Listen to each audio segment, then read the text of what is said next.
country, talking to the radio announcers, the church people and the street people, telling them that God has smiled on me.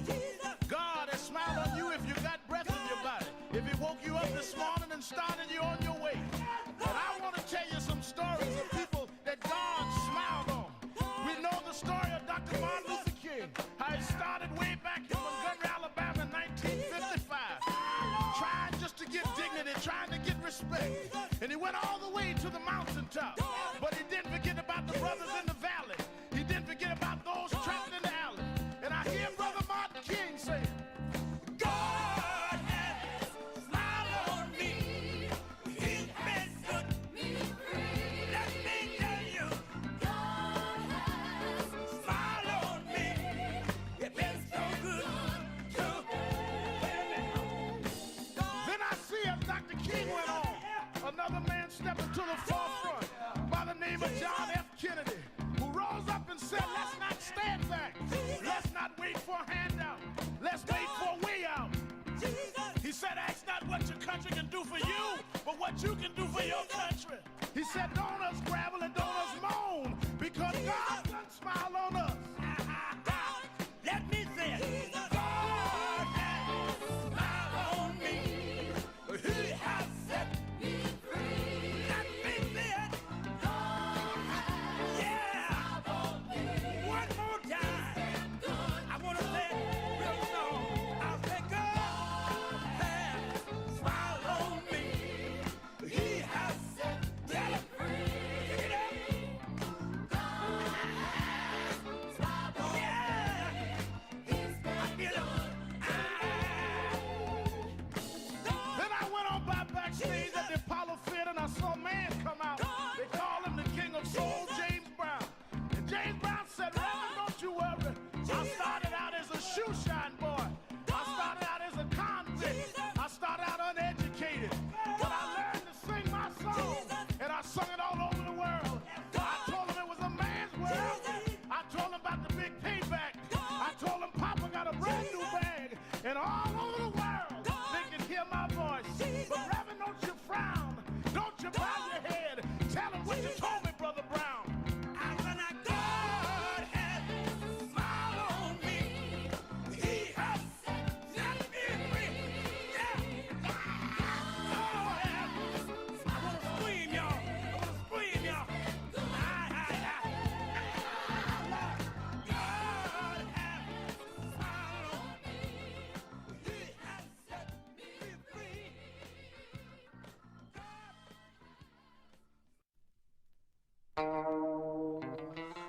God has smiled on me. He has set me free. God has smiled on me. He's been good to me. Let me tell you, God has smiled on me. He has set me free. God has smiled on me. He's done good to me. Let me tell you, God has everybody, sometimes, He has set me free. I feel so good. Oh yeah. One more time. Yeah. Every day of my life, I feel it. You give me strength and energy. Help me to sing. He's been good to me. Oh yeah. This is Reverend Al Sharpton of Brooklyn, New York. I've been traveling around the country talking to the radio announcers, the church people and the street people, telling them that God has smiled on me. God has smiled on you if you got breath in your body, if he woke you up this morning and started you on your way. But I want to tell you some stories of people that God smiled on.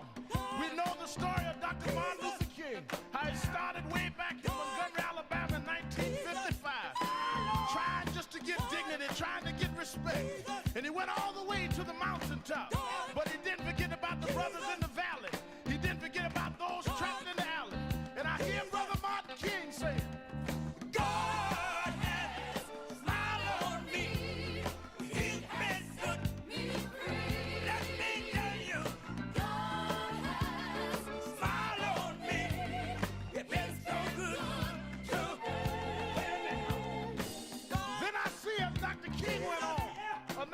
stepping to the forefront by the name of John F. Kennedy, who rose up and said, let's not stand back. Let's not wait for a handout. Let's wait for a way out. He said, ask not what your country can do for you, but what you can do for your country. He said, don't us gravel and don't us moan, because God done smile on us. Let me say it. God has smiled on me. He has set me free. Let me say it.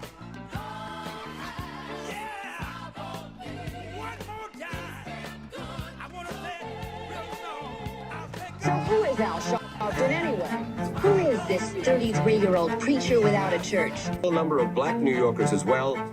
He is little more than a pudgy exhibitionist who can be counted on to show up, bullhorn in hand, at every racial incident.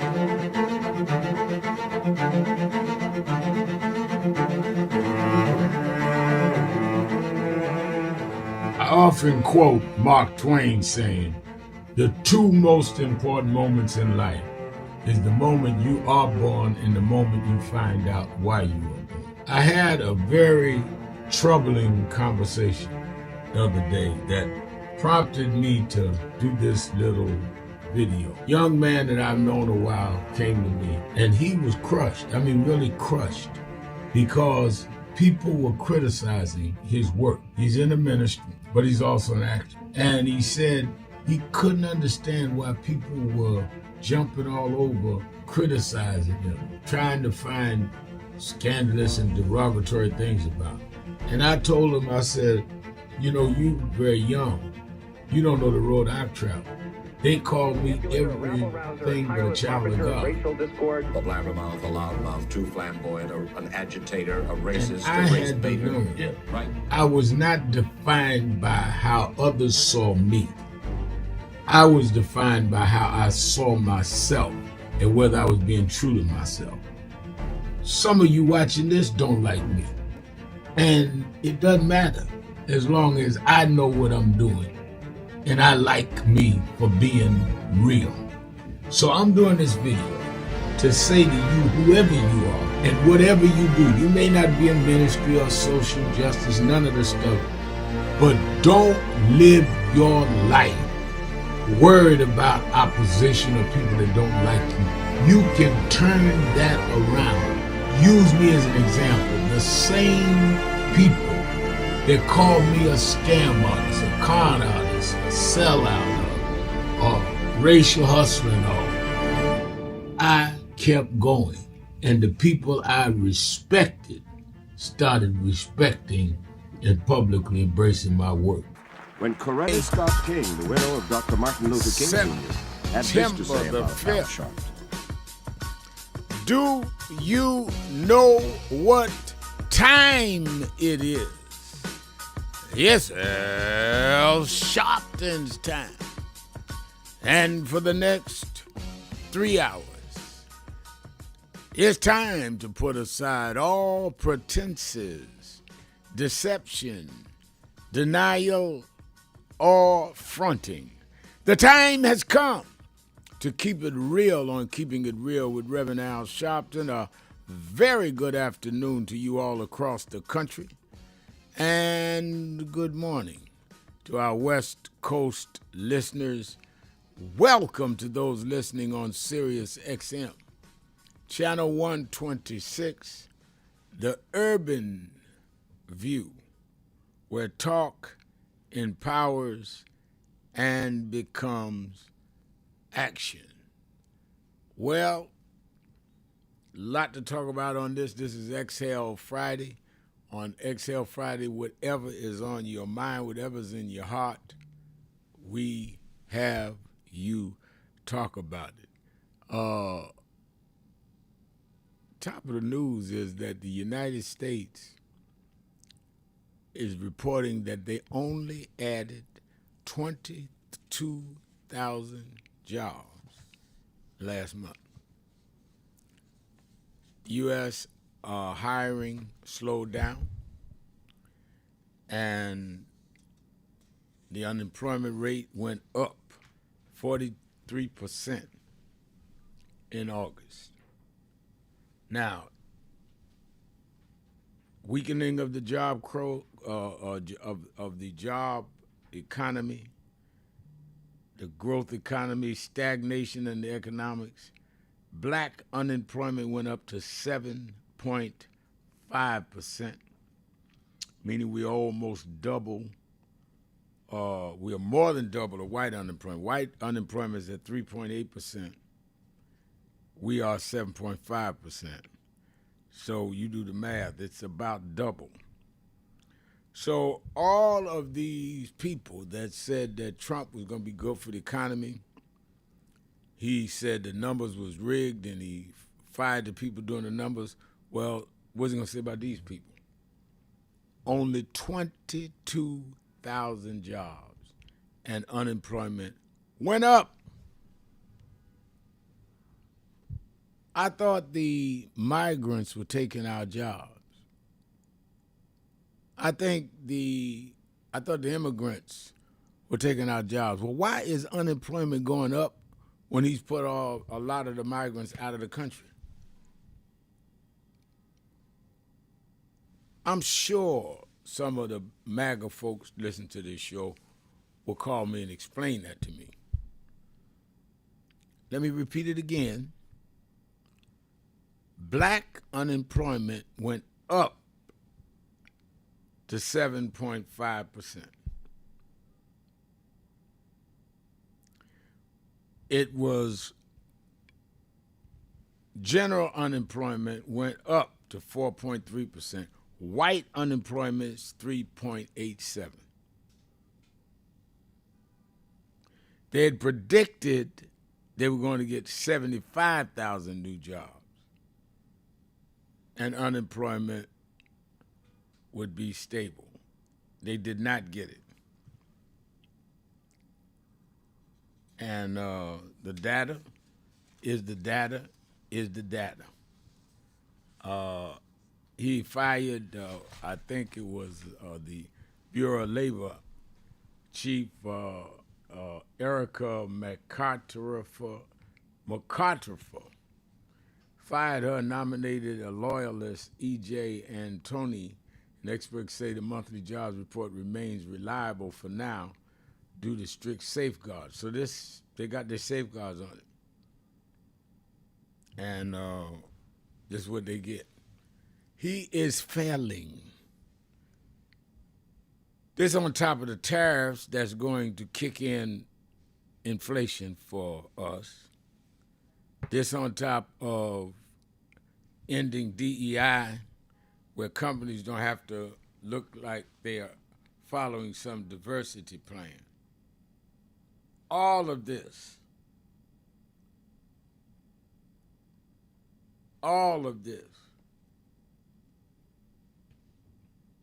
is exactly what some of us predicted and was afraid was going to happen. Now, saying I told you so doesn't make me happy, because people are suffering as a result of this. So let's talk about that. The state of the economy is going backwards. Same time, members of the Senate dealt with testimony yesterday by the Robert F. Kennedy Jr., HHS Secretary.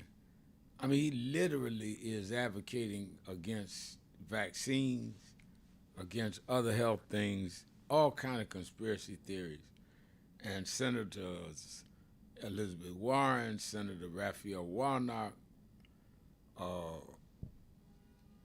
lot of them, just Bernie Sanders went after him. It is dangerous to have this kind of man in charge of health care. And this time, even some of the Republicans went after him that voted to confirm him. It's crazy. And I think that we should absolutely, in my opinion, keep the pressure on. There's going to be, again, the fight over redistricting.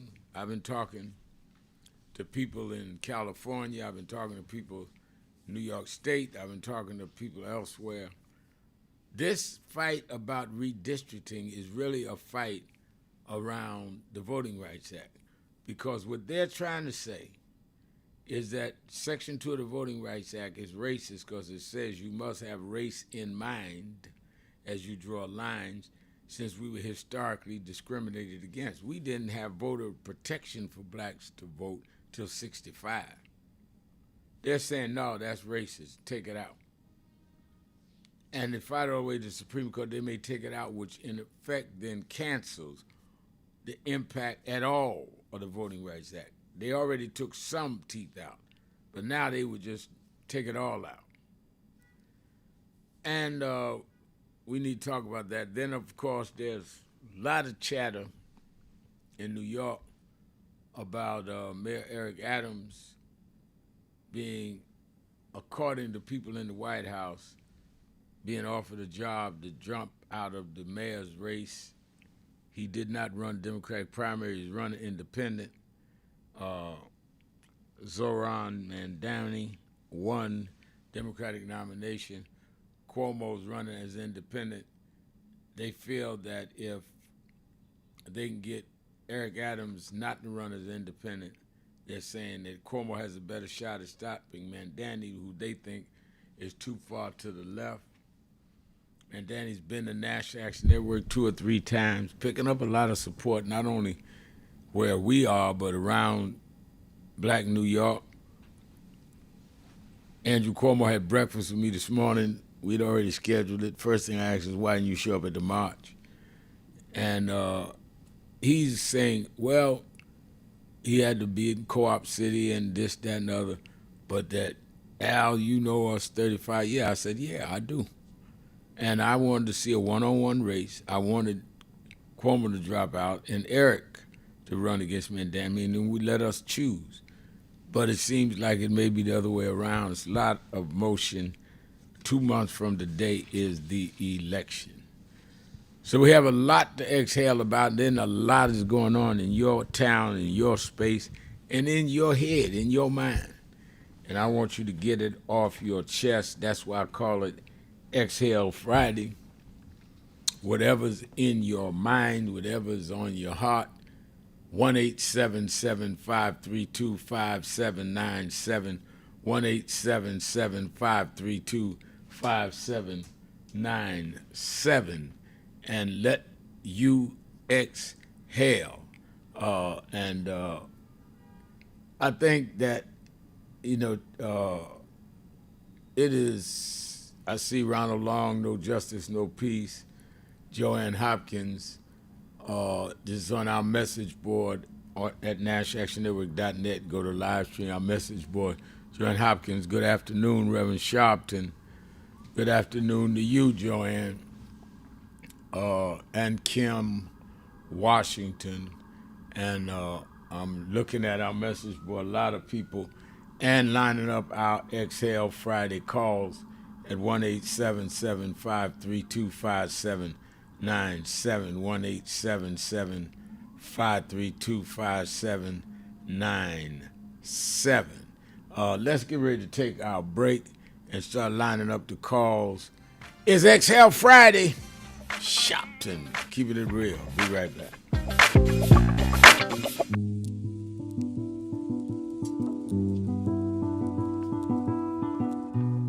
I had a thought this morning that I wanted to share with you about mentorship. I am able to do a lot of what I do because I had great mentors, but there are correct ways and incorrect ways to mentor people, in my opinion. I was mentored as a boy preacher by Bishop F.D. Washington, one of the great Pentecostal preachers of his time.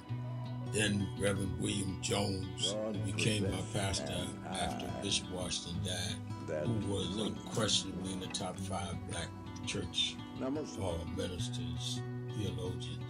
Reverend Jesse Jackson, who I started my activism under his leadership, he and Reverend Jones. And I learned politics directly as a youth director from Shirley Chisholm. So even though I didn't finish college, I had the most unique education in the world from being exposed to giants. But the one thing I learned is as I grew older and people started coming younger than me and wanted me to teach and mentor them, the magic of the mentors I had is they did not want me to be their clone.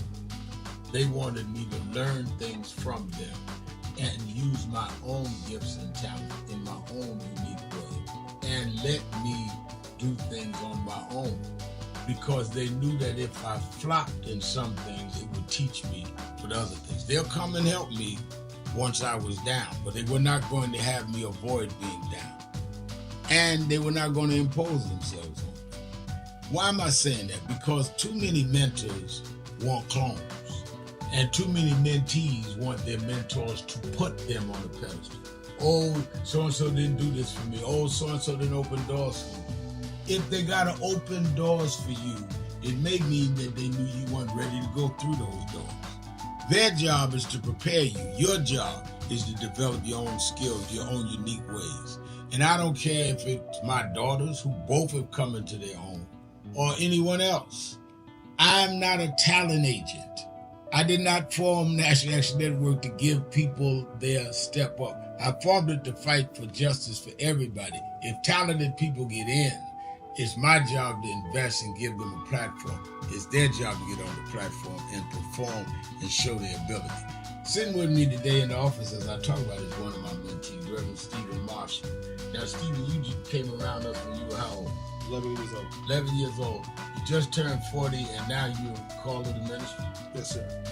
And what do you do in National Action Network? I formulate policies, lead in various regions, but most importantly, I senior advisor youth on all things from social justice strategies, politics, intergovernmental affairs, you name it, community organizing, all of that stuff. And I could go through scores of others. My daughter started Huddle. They got Huddles now, which is for young people to meet once a week all over the country. I just saw the video from the Las Vegas National Action Network chapter. Now, when you decided to preach, did I ever tell you to become a preacher? Not one time. Who called you to preach? The Lord. All right. And did I say go to this school or that school? No, sir. Did I open this door, that door? Did I tell you be ready when the doors open? Always be ready and prepared. And that's what I'm saying. Get you some young people than you that you can help along the way. But don't be their talent agent. Their talent must speak for themselves. And anybody that grumbles with you about so-and-so didn't do something for them, maybe it's because they didn't feel you were ready, or that they felt if they did it, you wouldn't do it on your own.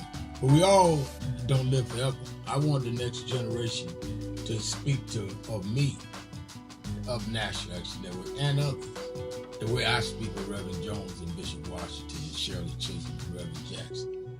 But I just don't want young people to feel that somebody ought to give them the reins of leadership or give them the reins of business or whatever it is you're in. You need to learn from their journey, get the pearls of wisdom from them, but don't have them do for you, because then it means you can't do it for yourself.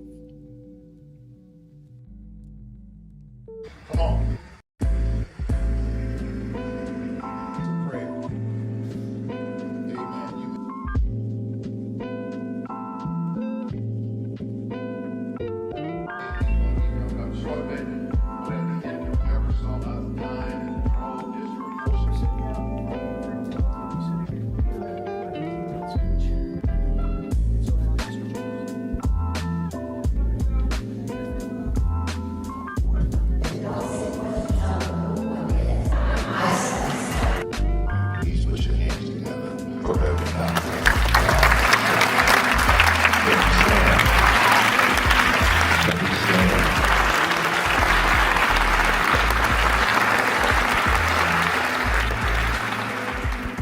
We've reduced a lot of our ministry to entertainment. Or who can hoop the loudest, who can run around the pulpit more, or who got the dresses fancy, and don't deal with the ministry. Jesus healed more people than he preached to. Because there is in the healing your message.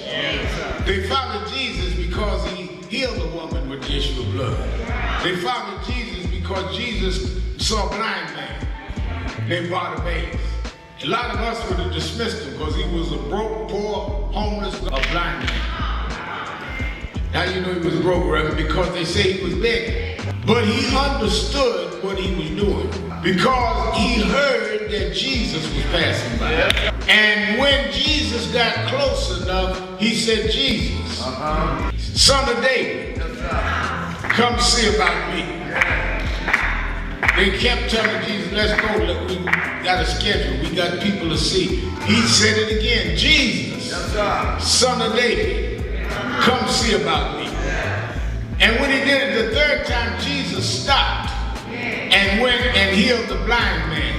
Now, what I get out of that scripture, Bishop Daughtry, is that the blind man told Jesus, if you are who you say you are, you're going to stop and see me. Yes, sir. And if you stop and see me, you will confirm who you are. Yeah. But when we are pastoring and leading in communities with bad health, we cannot be the followers and representatives of Jesus and walk by people that are sick and we not be part of making them well.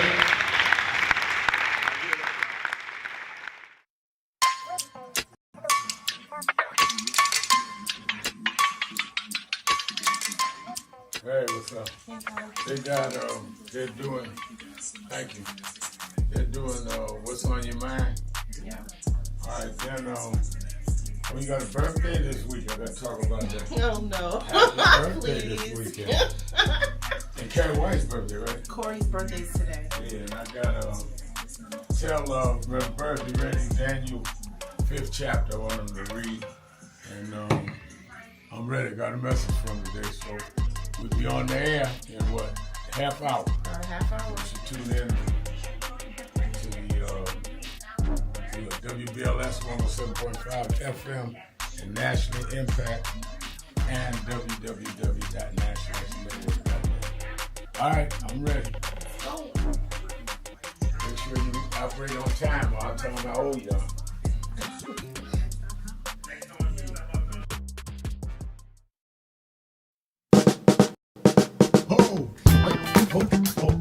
Oh, do I seem excited? I am excited because this Saturday, the National Action Network Saturday Action Rally starts live on WBLS 107.5 FM in New York. We're going to expand. Every Saturday morning, we're live on WBLS 107.5 from 10 a.m. to 11. You'll hear the message. You'll feel the energy. You'll be involved. You won't be sitting around talking about, oh my God, look at what's happening. You'll be involved in dealing with what's happening. I'm excited, and you should be excited to turn on WBLS 10 a.m. every Saturday morning. I have a message for you, and if you want to, you can come to the House of Justice and be there live, 145th Street and Lenox Avenue. We kick off at 9, and we don't stop until we deal with getting our people energized. Keeping it real, I'm your host, Reverend Al Sharpton, and we're back. It's Exhale Friday. Whatever's on your mind, whatever's in your heart, 1-877-532-5797, 1-877-532-5797. Let me say by way of announcement, you really need to really make it a point to watch Politics Nation with Al Sharpton live this weekend. I'm going to deal with all of these issues. I'm going to deal with the redistricting battles. I'm going to have the follow-up to the shootings in Minnesota. I'm going to have Senator Amy Klobuchar on. I'm going to have Congresswoman Shifillis McCormick of Florida about how they're ending vaccines in Florida schools and what that means. I'm going to have on Dr. Friedman, who is the head of Department of Health and Mental Hygiene, and talking about what these vaccines ending the mandates, it risks other children. I want you to watch that as well as the redistricting. I'm going to have on Senator Klobuchar and the Congresswoman. Then on Sunday, I'm going to have on Congressman Troy Carter, who's in risk of losing his seat with this redistricting if they go into Louisiana. And then I'm going to have on Congressman Emmanuel Cleaver, who is definitely on the chopping block in Missouri. They want to go after him. And then I'm going to have Zoran Mamdani, who is a candidate for mayor in New York. Zoran will be on Sunday night. So both nights you need to check out Politics Nation with Al Sharpton and tell all your friends. It's going to be hot and substantive all weekend long. You that in the New York, New Jersey, Connecticut area, meet me or beat me to the Saturday Action Rally in the morning, 9 a.m. to 11 a.m. at the House of Justice in Harlem, 145th Street and Lenox Avenue, 9 to 11. We also, after the rally, are giving school bags and other gifts to kids, to youngsters that are going to school. School is about to reopen, and our huddle team, that's our young people. My younger daughter, Ashley Sharpton, founded that, and they got a bunch of young folks now. They're going to be giving out school supplies after the rally, and I'll be right there with them, 9 a.m. to 11 in the village of Harlem. And, of course, you that are not in the New York area can watch it live on Impact Television. Let me say that, and I'm seeing a bunch of Evangelist Ramsey says shared. Okay, great. And Jesse Johnson, always good to hear from Evangelist Ramsey. I'm sure she'll be at the rally tomorrow. Happiness Donuts said we need and miss you, Dr. Fauci. Happiness Donuts, I couldn't have said it better. They talking about stopping vaccines. They have gone berserk, and she is absolutely right. Dr. Fauci, we need badly. Jesse Johnson said, I look at your show, your man, good, and keep looking at it. And Rodney Jones, mayor in Queens, mayor of Queensbridge Houses, to be specific, says Politics Nation is the best program on TV, very informative, and I got you. He's talking about a segment I do. I got some good ones for you this weekend, Mr. Mayor. All right, let's go to the phones. It's 1-877-532-5797. You know, if you don't have anything to exhale about, when they are taking away vaccinations from your children, your grandchildren, when they are in your face trying to eliminate what's left of the Voting Rights Act. So by this time next year, we will not be decisive because they have redrawn the lines. And with the case in Louisiana, taking race out of the, I think that it is absolutely outrageous. And you ought to be outraged about it. You ought to be up in arms about it. Not to mention that unemployment now has gone up in the black community under Trump, second month in a row. All right, let's go to the phones. Let me start in Germany with Rick. Rick, you keeping it real with Al Sharpton. Good day, Brother Sharpton. Good day. I don't have good news, man. I think the future of humanity has only 35 years, according to Sir Isaac Newton, the first physicist in the Western world. I think the polar ice caps are melting, and it lends credibility to Sir Isaac Newton's theory that the world would end by 2060. The ice caps melting will lead to earthquakes and a pole shift. And NASA is racing to get hibernation systems functional, so they can put maybe 12,000 people in low Earth orbit around the planet. All that talk about Mars and going back to the moon is a hoax. they're trying to get people in orbit around the Earth because they know that with climate change and the melting of the polar ice caps, there will be no place to stand on Earth in 35 years from now. I'm done, brother man. All right, thank you for your call. Jesse Johnson says, Reverend Al Sharpton, I think Donald Trump running scared now, everything coming out, now his own people get some. You know, this whole Epstein file situation, and I wish some of you would exhale on that, is really, really blatant. They are in charge, the Trump people, of the White House, the Senate, and the Congress. They have the majority of the Senate, majority of the Congress.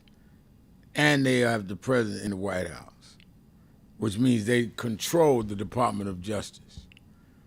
Why are they not releasing all of the files on Epstein?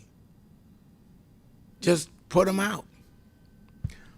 Only reason is they got something to hide. Now, I'm not saying it's Trump, and I'm not saying it's not Trump. Could be his friends, could be his donors. But they're hiding something because there's nothing stopping them from releasing those files. In fact, he ran on saying the first thing he was going to do was release them. And I think they were going to release them till they saw them. And something in there, they made them start doing the moonwalk. So, I mean, I know that all the Trump supporters going to call up here and give me an explanation. I'm just waiting on it. Please, I got a line open. Call 1-877-532-5797. Let's go to David in Atlanta, Georgia, WAOK. David. That's King David, a.k.a. Flavor King. How you doing? No. Don't call up with fictitious names. Let's go to Tommy in Chicago. I don't have a problem with Flavor King calling if he say Flavor King. Don't call up here under another name. I don't play that game. This is Keeping It Real show. Say who you are, you come on. Say who you are not, bye-bye. Let's go to Tommy in Chicago. I don't play that. Tommy, you're Keeping It Real with Al Sharpton. Well, one thing, Rev, I just want to implore you to get your rest and continue to keep your strength up. And sometimes, Rev, it's kind of like a sobering moment because going from bad to worser to, I mean, there's just absolutely no words for any of this except for the fact that for anybody who's rational, for anybody who's intelligent, to just sit down and look at the facts. Everyone who took the oath of office to serve and protect this country, who has had anything to do with this sitting president, and allowing him to do the things that he's done clearly against the Constitution, clearly against any sort of laws that's supposed to be governing the executive office. Reverend, seriously. I mean, it's the same thing like you get on the you get on your flight. You fly all around the country. I wonder what you would be thinking if you got on the flight and you found out that the pilot he just got his pilot license because he just came off of driving a bus. I mean you can't make up this lunacy, and it is the demoralizing of everything that this country stands for. And the crazy thing about it, Rev, is when you stop and you think the whole world is holding its breath. Hold on 1 minute. Hold on. I got to take my break. I'll come right back to Tommy and more of you. It's Exhale Friday, whatever's on your mind, whatever's in your heart.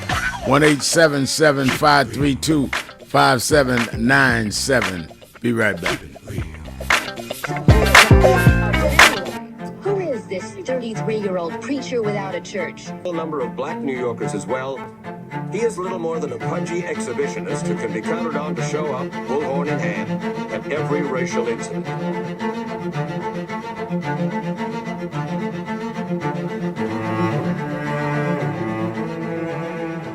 I often quote Mark Twain saying, the two most important moments in life is the moment you are born and the moment you find out why you were born. I had a very troubling conversation the other day that prompted me to do this little video. Young man that I've known a while came to me and he was crushed. I mean, really crushed, because people were criticizing his work. He's in the ministry, but he's also an actor. And he said he couldn't understand why people were jumping all over, criticizing him, trying to find scandalous and derogatory things about him.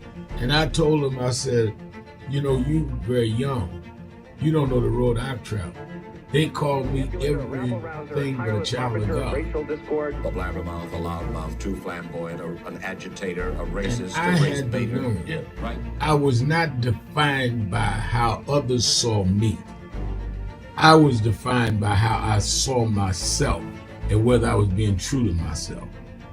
Some of you watching this don't like me. And it doesn't matter as long as I know what I'm doing. And I like me for being real.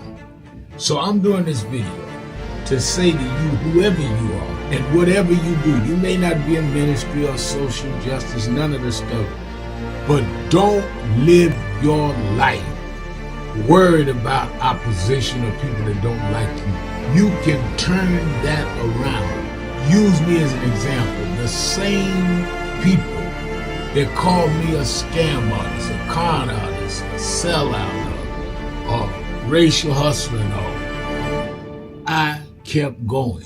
And the people I respected started respecting and publicly embracing my work. When Coretta Scott King, the widow of Dr. Martin Luther King Jr., had this to say about Al Sharpton. A leader who has protested injustice with a passionate, unrelenting commitment to nonviolent action in the spirit and tradition of Martin Luther King Jr. And I am talking about your leader, our leader, the Reverend Al Sharpton.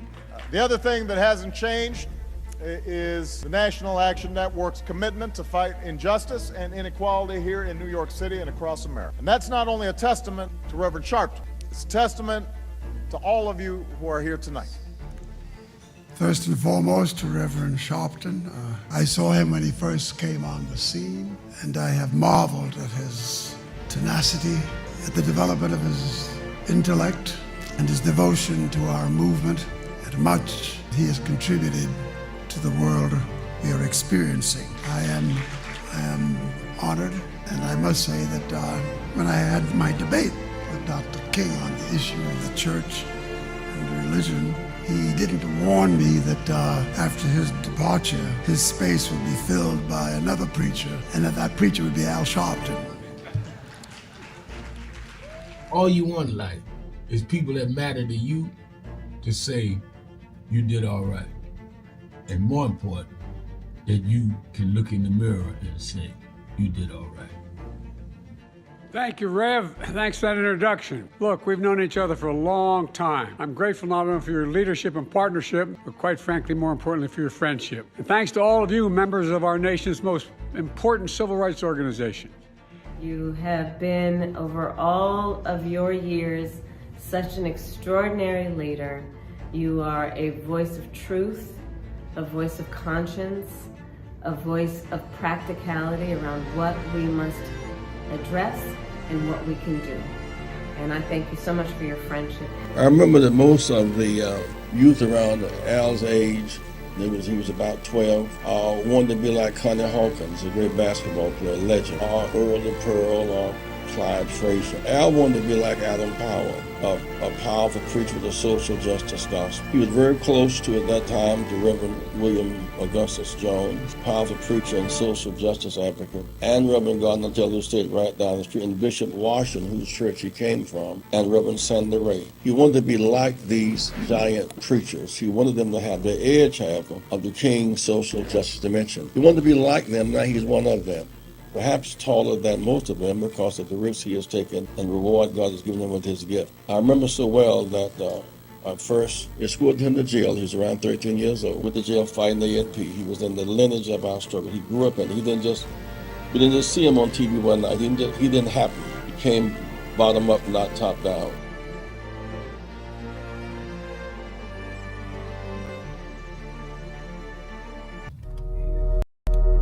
I would argue that DEI is a result of those that by law and later by enforcement would not deal with diversity, would not deal with including people of color, gender, sexual orientation, as well as disabled. And the conscious effort by government and the private sector to begin to equalize the opportunities of this country was something that makes it more humane and fair for all of us.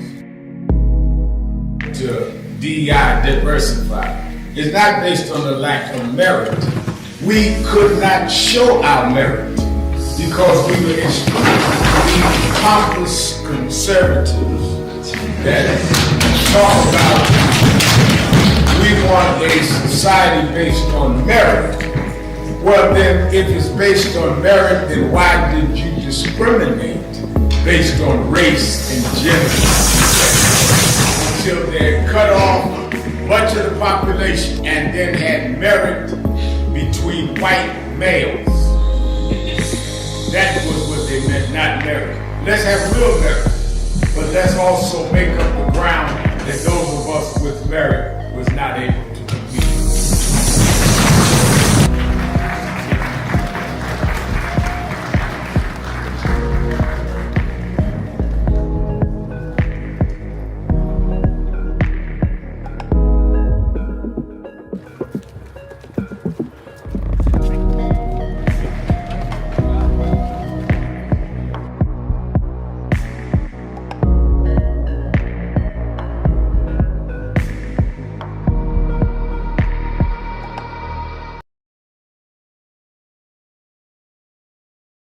Real, I'm your host, Reverend Al Sharpton, and we're back.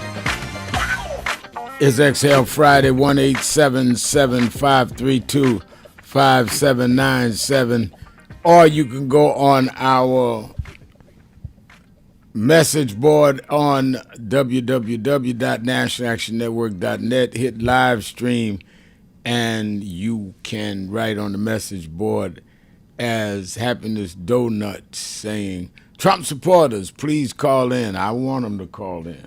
Let's talk to Mustafa in Cincinnati, Ohio. Mustafa, you're keeping it real. We were still going to Tommy before the break. I'm sorry, Mustafa. I've held Tommy over. I'm glad they reminded me. I'm sorry. Let me finish with Tommy and I'll go to Mustafa. Go ahead, Tommy. You got me, Rev? I got you. Let me just finish so you can move on, because this is a moment for encouragement. Because see, calling people out of their names, basically people are showing you clearly where they're at.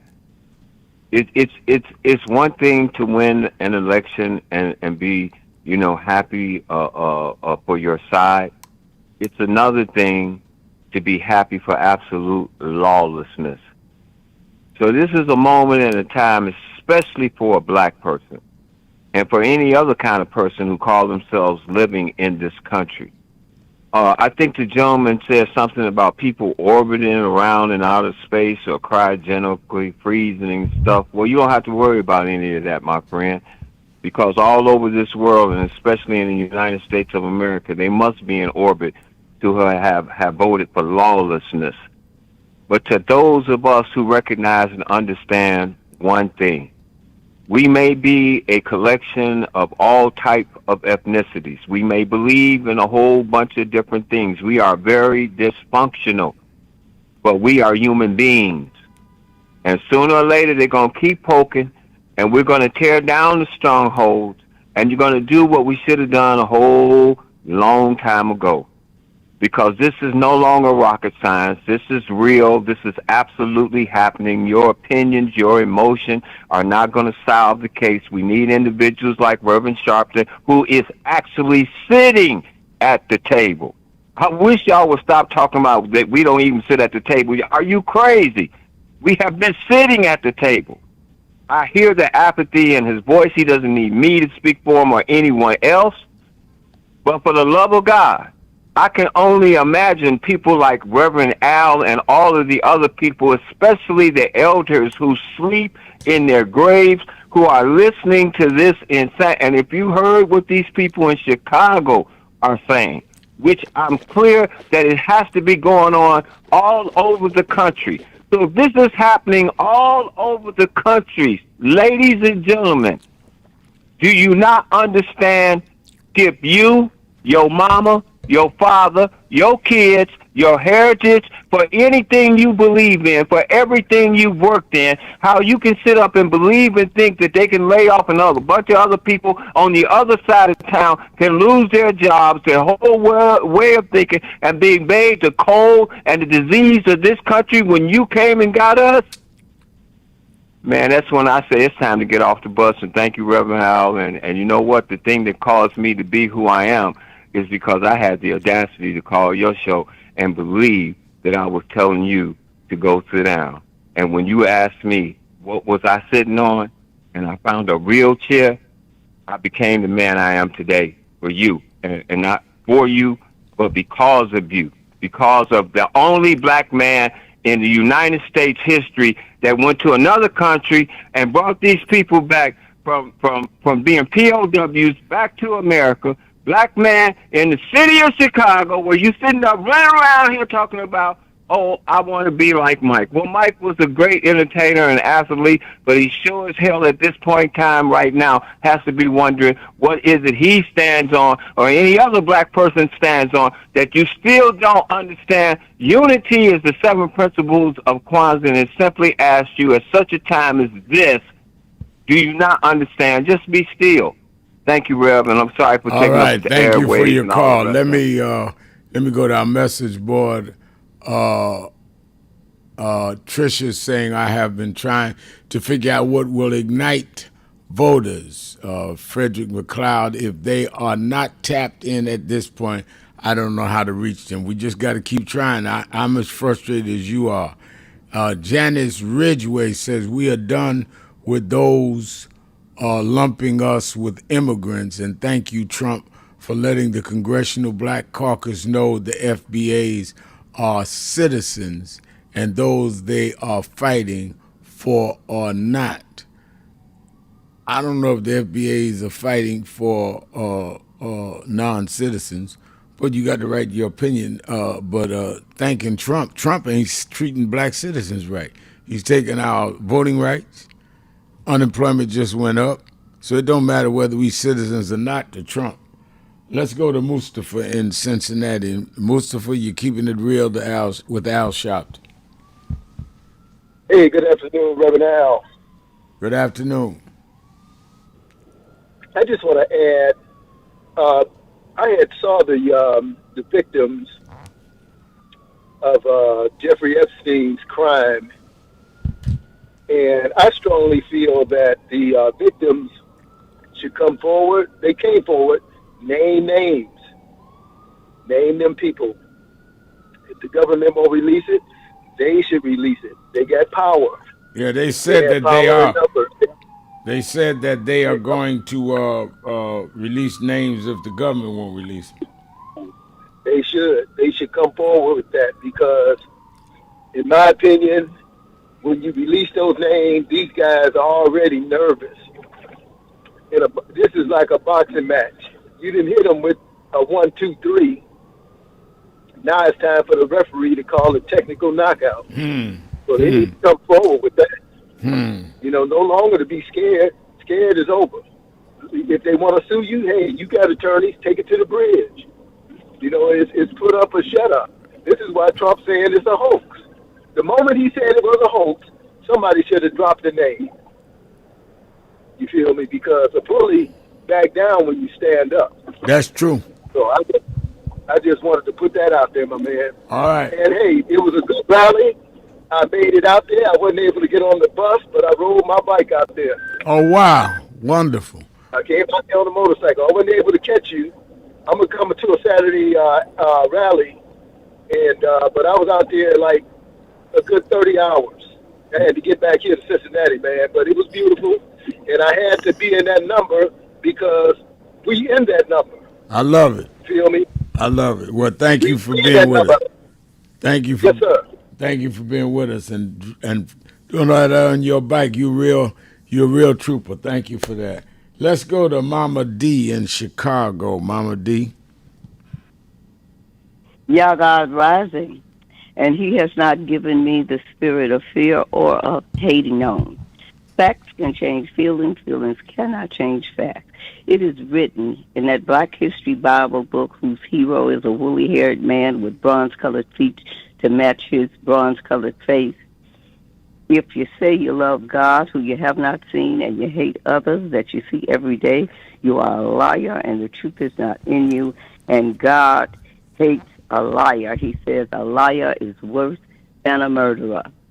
And as a heart and mind damage survivor, a freedom fighter for 75 years since the age of 5, I was bought by Yahshua, the Christ, the Messiah, the truth, who most call Jesus. So I have nothing to sell. Therefore, I cannot be a sellout. My question is, on August 29th, there were 23 talkers on the message board bashing me and only 6 praising your historic march on Wall Street. Why was that? I guess because they wanted to bash you. Well, let them bash on. They didn't make me, and they can't, what do they say? God, this peace I have, the others didn't give it, and the others can't take it away.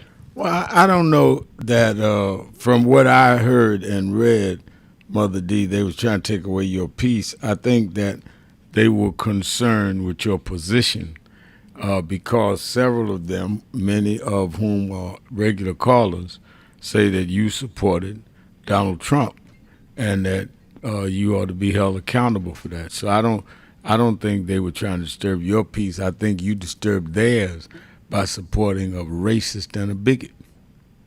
Well, as we went over this before, whoever I did or did not vote for is my choice, and that is no excuse for people to be hating on other people. I don't think people are hating on you to say. Oh, no. Wait a minute. I don't think people are hating on you to say that you're supporting someone hating on them. Well, let me say this to you. When they start name-calling and belittling and trying to destroy somebody's reputation, that is hating on. Nelson Mandela says, hatred is like drinking poison and thinking somebody else is going to die. Every voice needs to be heard because every voice is a vote that counts. All right, but let me say this. Let me say this. That, and I'm glad you quoted Mandela. You're right. Mandela did say that, and Mandela also denounced Buthelezi and them blacks that voted against the ANC and voted for the Afrikaners to keep them out of power. So you can't have it both ways. You can't take a stand with people that are against people and then tell people don't be against you because you made a choice. And you had the right to that choice. I would defend your right to that choice. But then I defend people's rights to denounce that choice. And if it is so that you went with Trump, you went with a racist and a bigot, and we have a right to expose them. That's in the Bible too. Thank you for your call. Let's take a break. Be right back. Keeping it real. That's what I do. Sharpton. That's my name. Be right back. Look at the story. We celebrated Good Friday and Easter just a couple of weeks ago. Well, there's a message in that. I heard a preacher talk about this the other week. The thing that people forget, I want you to keep this in mind, is they crucified Jesus. Those of us that are Christian believe they hung him on a cross, maligned him, mocked him. Wasn't enough to nail him. They mocked him, saying, if you be the king of the Jews, step down and deliver yourself. Mocked him. Ridiculed him. He wanted water, they gave him vinegar. Crowned him with a crown of thorns. When they should be giving you your celebratory, they're going to give you some attacks. But the end of the story was they went and laid him in Joseph's tomb. Didn't even have a family tomb. Didn't have insurance like some of us. Laid him in a borrowed tomb. But the third morning, this is the story they tell it. The third morning, when they came to where they laid him, he wasn't there. My message is to you today that don't let them catch you where they laid you. They may kill your name. They may crucify your character. They may tell you you are nothing from nowhere, but when they come to where they laid you, let you be gone on to somewhere else. I've been called everything but a child of God. They said I'd be nothing going nowhere. They castigated us. They called us troublemakers. They called us loudmouth. And when they came to see me go to jail, I wasn't there. They can catch me on MSNBC now. They can catch me leading marches now. I serve a God that not only will go through the crucifixion, but will bring you through the resurrection. We're going to resurrect in the city. Stand up, black man. Stand up, black woman. This is our time.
Keep the dream alive on Wall Street.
For 90 days, they're going to do a study of what companies have pulled out of DI and what companies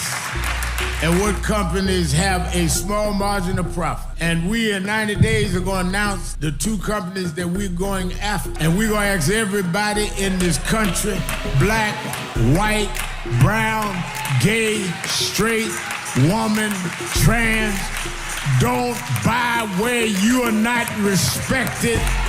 Donald Trump can't make us buy your stuff. The Senate can't make us buy your stuff. In the name of Dr. King, we're going to do what Dr. King did. Trump tweeted the other week, I'm a con man. Don't call me the coin man. I'm going to stop the coins from dropping in the wrong place.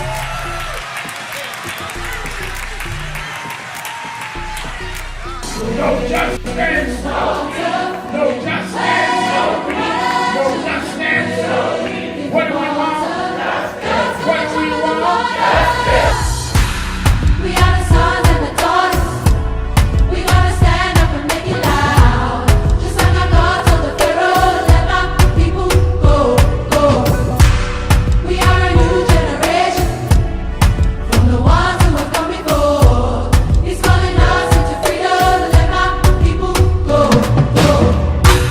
We never shine, never shade. Give me a papa God where he make the heavens. If you don't say you know what trouble, let my people go, go. The blood, sweat, and the tears that we gathered through the years. If you don't say you know what trouble, let my people go, go. Wade in the water, we did wade in the water, children. I would argue that DEI is a result of those that by law and later by enforcement would not deal with diversity, would not deal with including people of color, gender, sexual orientation, as well as disabled. And the conscious effort by government and the private sector to begin to equalize the opportunities of this country was something that makes it more humane and fair for all of us. To DEI, diversify, is not based on the lack of merit.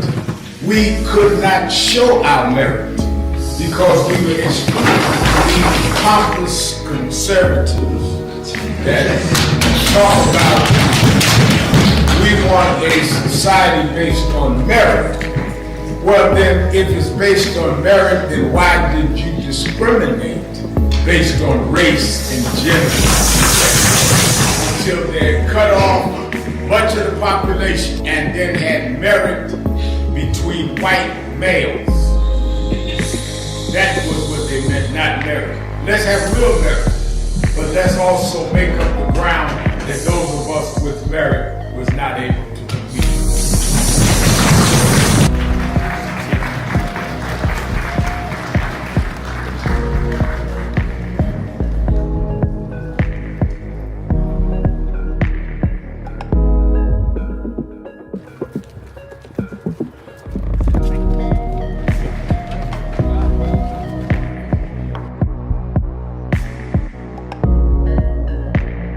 Stop going through your life like you are a co-star or a bit player in your own drama. No, you are the main star.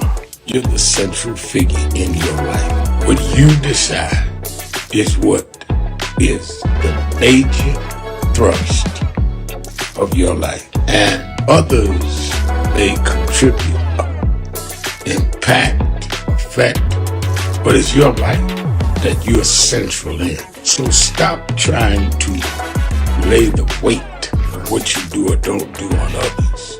That weight is squarely on your shoulders and in your hand. And if you want to defer and give your life choices to others, that's on you. If they have any sense at all, they will be so busy trying to conduct and properly guide their life, they will not have time to try to major in your life. Keeping it real.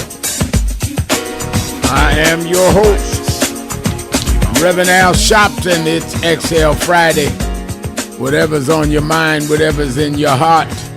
1-877-532-5797. Don't forget, by way of announcements, Saturday and Sunday, 5 p.m. Eastern Time, both days. I'm live at 5 p.m. Eastern Time on MSNBC, Politics Nation with Al Sharpton. Tomorrow's show, I'm going to really deal with the redistricting battles that they're doing around the country. It's coming to your state if you're not careful. As well as I want to deal with the follow-up on the shootings in Minneapolis. I'm going to have Senator Amy Klobuchar in Minnesota on. I'm going to have Representative Sheriffless McCormick on from Florida to explain to me how they are banning now the requirement for vaccines in Florida, and it's going to go nationwide. I really want to get into that with her and Dr. Tom Frieden, who's the former chair of the New York City Commission on health and mental hygiene. This vaccine issue is very important, and you need to hear all of this, as well as the voting situation, as well as what is going on in terms of following up on these gun shootings. You know, they shot up the church, the cathedral, during Mass in Minneapolis 8-9 days ago, and already the country moved on. We need to know what we should be on. That's why I want the senators on, the congresspeople, and bear down on it. Then Sunday, I'm going to talk to Emmanuel Cleaver, congressman from Kansas City, pastor church there. They're trying to draw his lines out. And I want to talk about that. I want to talk to Troy Carter, the congressman from New Orleans. The governor of Louisiana said he wants the National Guard. Also want to ask Congressman Carter about 20 years since Katrina, and I was down there marching to deal with Katrina. What is the state of affairs across New Orleans? A lot of us go down there. I do every year for Essence Festival, but we never really get past downtown. And then I'm going to have on Zoran Mamdani, the Democratic candidate for mayor, and they're trying to say in the press up here that they're trying to get Mayor Adams out of the race, giving him an ambassadorship. So it'll be Andrew Cuomo against Mamdani. I want to know what he thinks about it. I had breakfast with Cuomo this morning that had already been set up. But Mamdani is impressing a lot of people, including me. We're going to talk about it Sunday night on Politics Nation with Al Sharpton. Let's go to Dale in Alabama. Dale? Thank you for taking my call. Thank you for calling. Reverend Sharpton. Mm-hmm. Well, Reverend Sharpton, in fact, you just mentioned the Essence Festival. Well, they've kind of gone through some changes in terms of ownership. Now, to my knowledge, they're owned by an African group, primarily out of Nigeria. And upon acquiring ownership of it, they've changed the focus of the Essence Festival. Whereas the Essence Festival was purely African American in terms of, from a cultural standpoint, now they want to have it as a, it's now called the Essence Festival of Culture, but the culture that they want to now include is more or less a Pan-African viewpoint, with Pan-African being prominent in the festival. One example of that, and it's not a major one, but they put out a flyer last time they had the festival, talked about a battle between jambalaya and Jaffa rice, which is a dish out of Africa, and claiming that Jaffa rice was the originator of it, and that it's supposed to be some type of competition, you know. They also included Target as an advertiser, whereas a number of African Americans are boycotting Target. And in terms of where the African American vendors were placed versus African vendors, it just wasn't a good look all the way around. Now, they've replaced the woman that was in charge of it with someone else. I only hope that they go ahead and somehow get their act together in terms of getting. Well, what I'm trying to understand is, are you saying, Dale, that we should not embrace Africa and Africans? No, but when the Essence Festival came into being, right, it was to celebrate African American culture. Okay, I have no problem with someone or people from African countries having a cultural festival of their own. But in terms of buying the name and rights to the Essence Festival and the magazine and using that as a conduit or vehicle to market African or Pan-African culture to the African American audience, I'm not necessarily with that. Oh, well, let me ask a question then. Then why didn't African Americans buy it? I mean, I don't know. What you are suggesting is that Essence, and I was there as a teenager when they started. I was in the meetings as youth director of Breadbasket. Essence sold first to Time Warner. They sold to whites. Nobody bought it back from whites. An African family businessman, Richard Dennis from Liberia, bought it and said, let's have a more Pan-African view. He paid for it. They're blacks that could have bought it from Time Warner. So I don't begrudge him buying and expanding, because that's what he bought it for. He put his money up. I think they paid $3 or $4 billion for it. So why didn't we complain when Time Warner had it? Well, one, I don't begrudge him putting the money up to go ahead and buy it. And given the choice, I would have preferred Time Warner not buying it either, you know. But I'm not in the financial. If I was in the financial position to go ahead and to buy it, yeah, I would have bought it too. But I would have maintained the African Americanness of it because, well, I'm African American. Right. But I don't understand that, and I respect that. I respect that. But what I'm saying is that what you're saying is I'm not disagreeing with. I'm giving you the facts that if a man buys something, he has the right to deal with what he bought, and he paid for any it way that he wants to. And he did not, and he wanted to expand it from African American to Pan African, which many of us talk about. We need to relate to the continent anyway, and that's what he did. He asked many of us in African American leadership to stay with him. He wanted to bring some African culture in, some Caribbean culture in, and I've been there every year. He's had it 3 or 4 years. I think he's doing a great job. But I appreciate your call. Let's take a break. We'll be right back. Exhale Friday, 1-877-532-5797, 1-877-532-5797. Sharpton, keeping it real. Be right back. Keeping it real.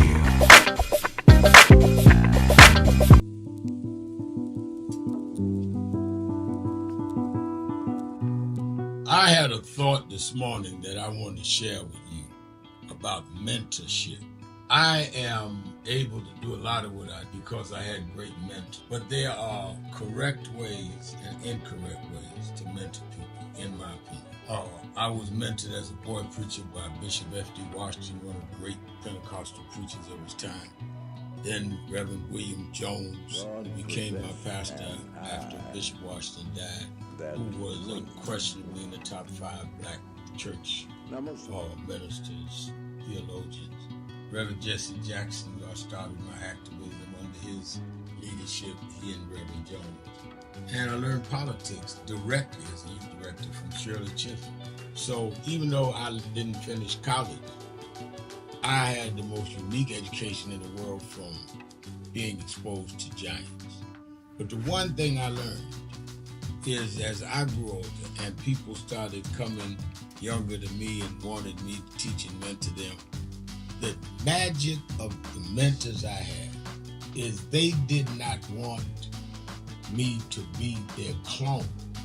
They wanted me to learn things from them and use my own gifts and talents in my own unique way and let me do things on my own, because they knew that if I flopped in some things, it would teach me for the other things. They'll come and help me once I was down, but they were not going to have me avoid being down. And they were not going to impose themselves on me. Why am I saying that? Because too many mentors want clones, and too many mentees want their mentors to put them on a pedestal. Oh, so-and-so didn't do this for me. Oh, so-and-so didn't open doors for me. If they got to open doors for you, it may mean that they knew you weren't ready to go through those doors. Their job is to prepare you. Your job is to develop your own skills, your own unique ways. And I don't care if it's my daughters, who both have come into their own, or anyone else. I'm not a talent agent. I did not form National Action Network to give people their step up. I formed it to fight for justice for everybody. If talented people get in, it's my job to invest and give them a platform. It's their job to get on the platform and perform and show their ability. Sitting with me today in the office as I talk about it is one of my mentees, Reverend Stephen Marshall. Now, Stephen, you just came around us when you were how old? 11 years old. 11 years old. You just turned 40 and now you're called to the ministry? Yes, sir. And what do you do in National Action Network? I formulate policies, lead in various regions, but most importantly, I senior advisor you on all things from social justice strategies, politics, intergovernmental affairs, you name it, community organizing, all of that stuff. And I could go through scores of others. My daughter started Huddle. They got Huddles now, which is for young people to meet once a week all over the country. I just saw the video from the Las Vegas National Action Network chapter. Now, when you decided to preach, did I ever tell you to become a preacher? Not one time. Who called you to preach? The Lord. All right. And did I say go to this school or that school? No, sir. Did I open this door, that door? Did I tell you be ready when the doors open? Always be ready and prepared. And that's what I'm saying. Get you some young people than you that you can help along the way. But don't be their talent agent. Their talent must speak for themselves. And anybody that grumbles with you about so-and-so didn't do something for them, maybe it's because they didn't feel you were ready, or that they felt if they did it, you wouldn't do it on your own. But we all don't live forever. I want the next generation to speak of me, of National Action Network, and others, the way I speak of Reverend Jones and Bishop Washington and Shirley Chisholm and Reverend Jackson. But I just don't want young people to feel that somebody ought to give them the reins of leadership or give them the reins of business or whatever it is you're in. You need to learn from their journey, get the pearls of wisdom from them, but don't have them do for you, because then it means you can't do it for yourself. 1 year ago and change, 67 weeks ago, we started marching every Thursday, am I right, on the offices of Bill Ackman. Bill Ackman was the architect of ending DEI, which is diversity, equity, and inclusion. He started it. I want to give a little history because a lot of people get negroitis and get confusion. I don't even mind your ego. Everybody need one, but you don't have to become contrary and duplicitous. We got to have integrity even among those with ego. So we started when they first came out against DEI. Now Ackman and them started it going to Harvard University, forcing out the first black woman and first black president of Harvard. We went to his office and been going 67 weeks. I went first 10, 12 weeks. And this brother, stand up, Reverend Ron McHenry, coordinator, House of Justice. This brother has been there every week. Many of you here in the audience have marched every week. So we didn't just get in this. We were in it the day they came at Claudine Guy. Last year's convention, we dealt with DEI. This year, we said that we're going at these corporations that had come out against DEI. Many of you, most of y'all I'm looking at was at the convention. And we hit Pepsi. Pepsi called and said, all right, we 8-9 days in, we agree to meet. And we went, purchased New York, chairman of our board, Reverend Dr. W. Franklin Richardson, and Carol Wallace, who's a special advisor to us on finance, and laid out to them that one, we don't care what you call it, DEI, IED. Y'all are gonna keep your commitments in terms of the black community. And that means we don't want special privilege, but we do not want to be specially excluded.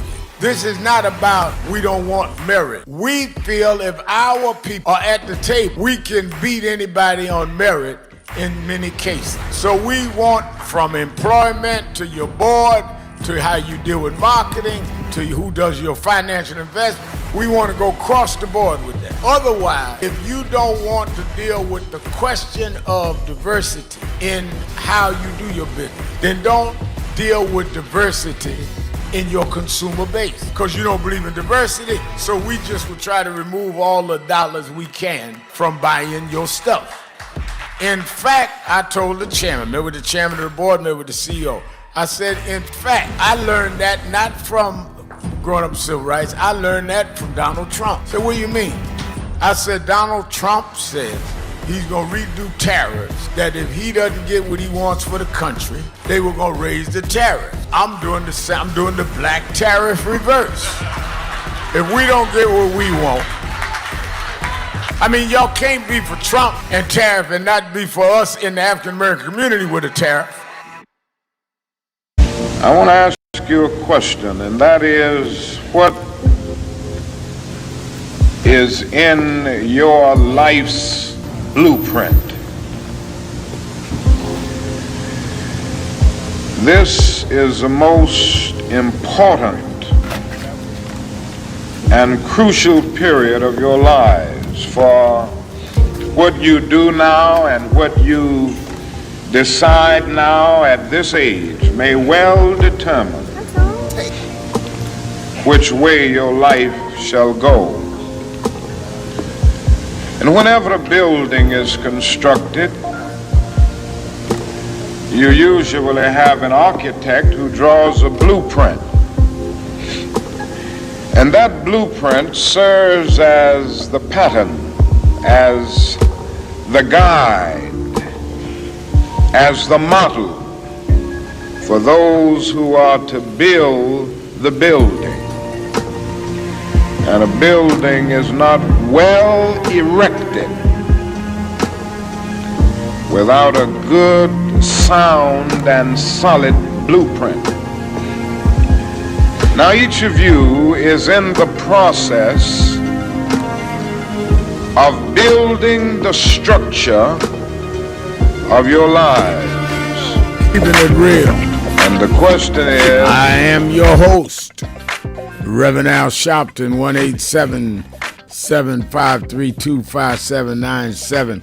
Let me go to the message board. Fahima Sek says, the mischief makers on social media sowing seeds of dissension never attended Essence Festival. Each and every artist at the convention center were African American, and last year had the largest attendance. It looked large to me. And let me tell you, Fahima, I go every year, I do one of their workshops, I've been going since Essence started in 1995, I believe it was, or 4.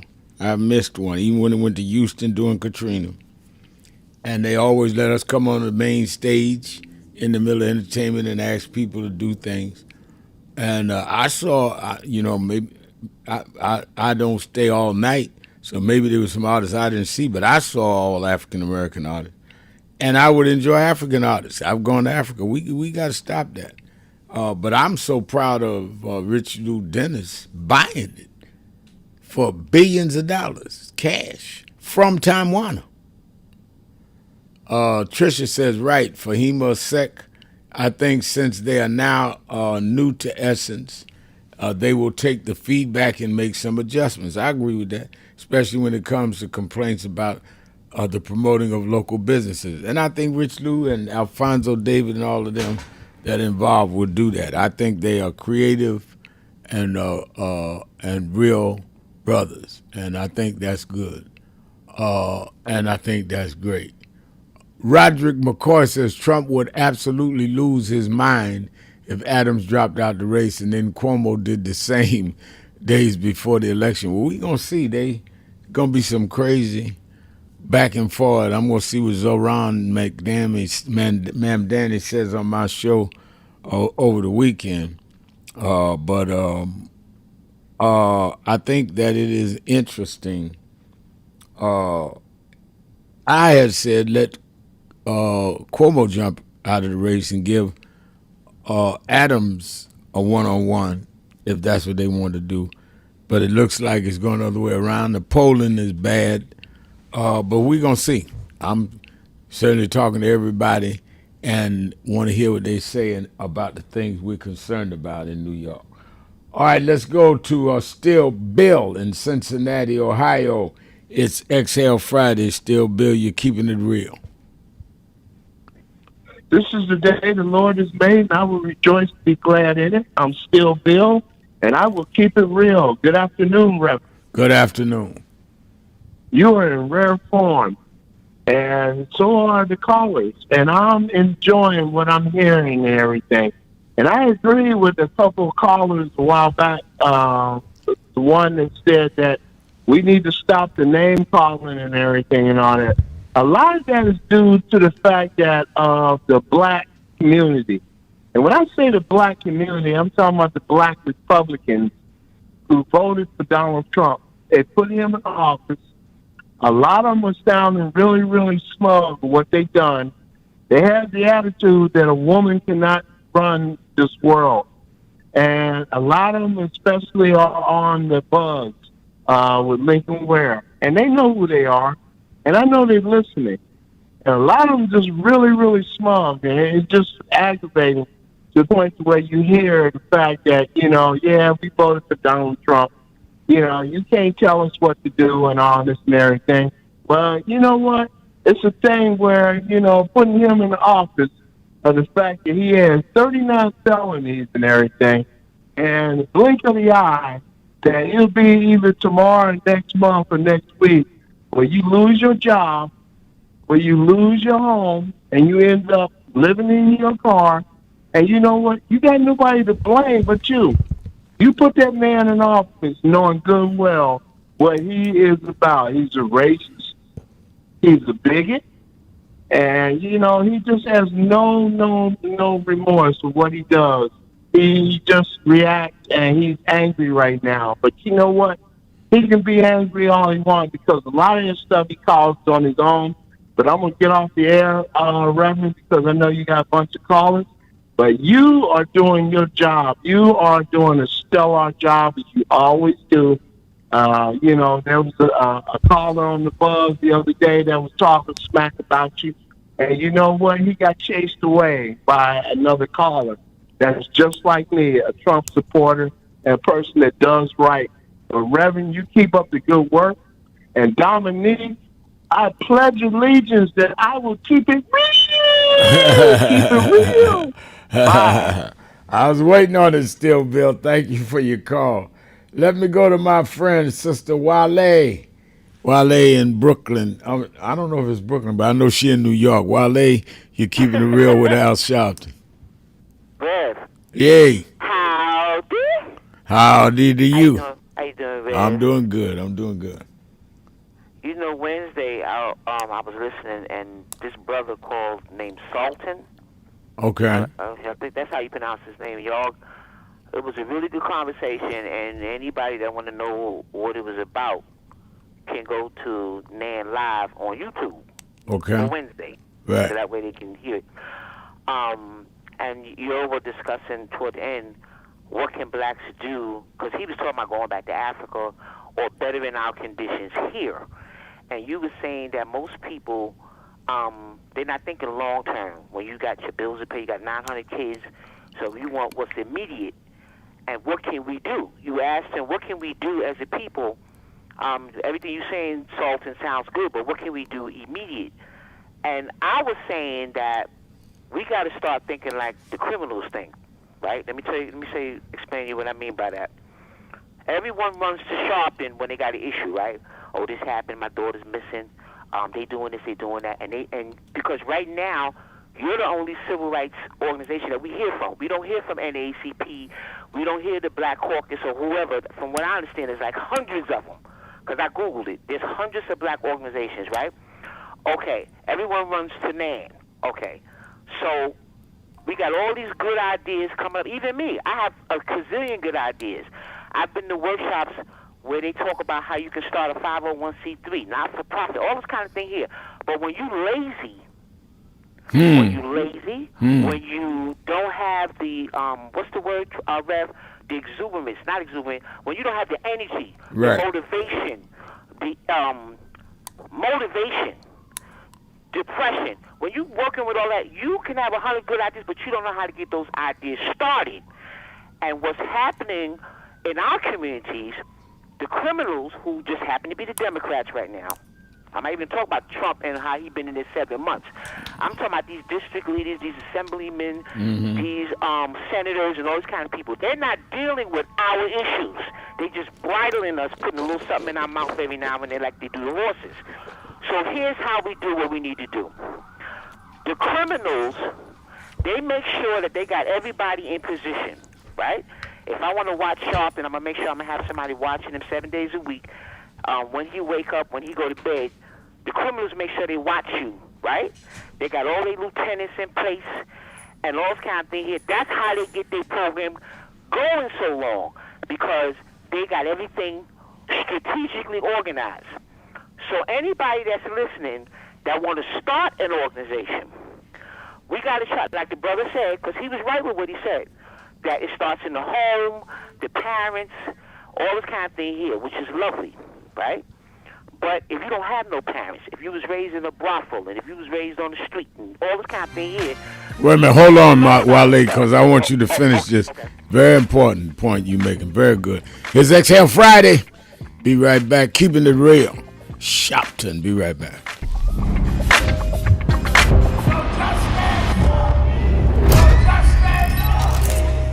62 years ago today, Martin marched in Washington.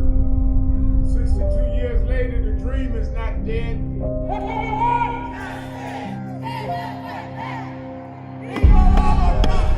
I'm here because I must be here. Democracy is not there for the pig, and you have to fight for democracy. That's what it is. What Trump will erase, we will replace. Is the dreamers in many cases have reversed and tried to turn it into a nightmare. We come to Wall Street rather than Washington this year to let them know you can try to turn back the clock, but you can't turn back time. We gonna keep the dream alive on Wall Street.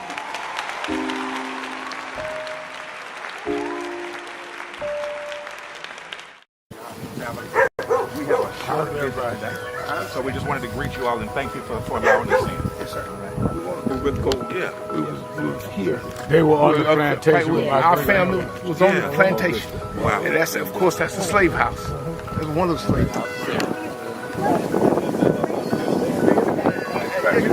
Sir, it's been 13 years. That's right.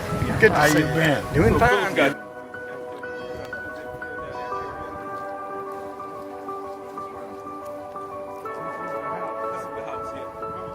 front last time. And we, Alexander Sharpton.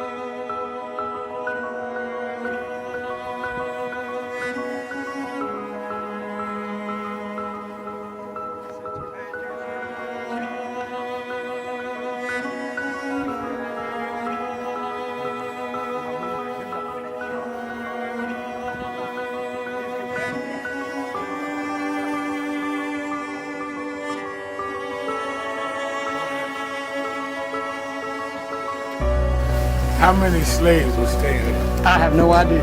This is where they would have the slavery. Yeah, that's when, exactly. That was, exactly.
The two people that most influenced my life were from South Carolina, James and Jesse. Jesse right up the road with me. I went over his mother's funeral. Jesse walked me to my mother's casket. Wow. South Carolina. That's the balance of my life, James and Jesse. Yeah. Civil rights, shoulders. But also where your people from too. Literally. Yeah, right. And where I knew Jesse was from James, I started Brevard. Yeah. And James had died before I knew about him in South Carolina.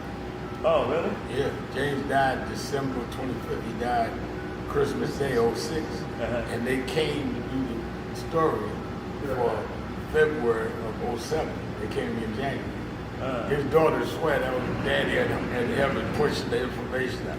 Wow. And I called Jesse and told him, do you know that my great-grandfather was a slave about 45, because Greenville right up to I-20. He said, I told you we was connected. That's why you got to listen to me. But now.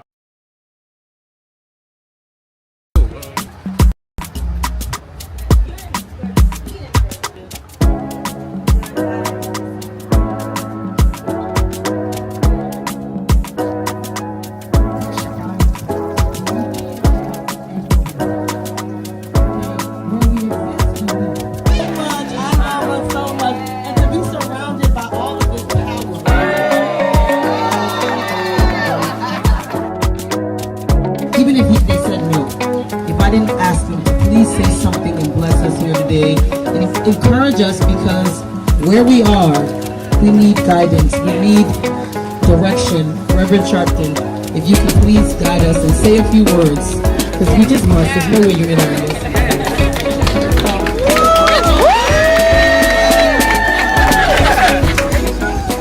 Parkour is so special to all of us. And what has happened this week, let me tell you, Baku and Rich Dennis and the rest will not tell you, against all obstacles, they said we're going to make this happen. I was here 31 years ago when Essence Music Festival started. I've spoken at every one for 31 years. They wanted to stop this. They ended DEI. But just because they ended DEI, we will not DIE. We are indebted to these sisters because they reconnect us. You are strong not by your branches, you are strong by your roots. And the reason that this will survive is the roots that they have brought us from the motherland. tell us that we're stronger than the waters that we had to pass over. And if we go back to the roots, we can take the waves and the storms of the ocean. Because God brought us here to save the human race. And that's why we're here. God bless Baku. Bless you, sister. Bless Reverend Jasmine Crockett and all of you that are here tonight.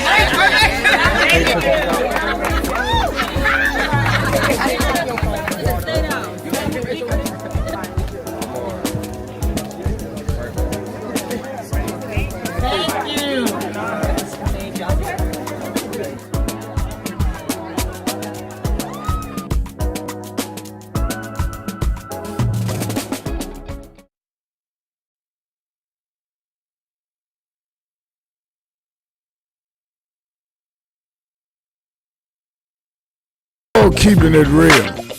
Keeping it real.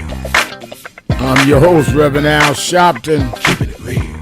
Let's go right back to the phones. I see on the message board, Evangelist Ramsey says the church don't do it when you join. I had experience and had to sit, learn, and serve for years before I gain a position.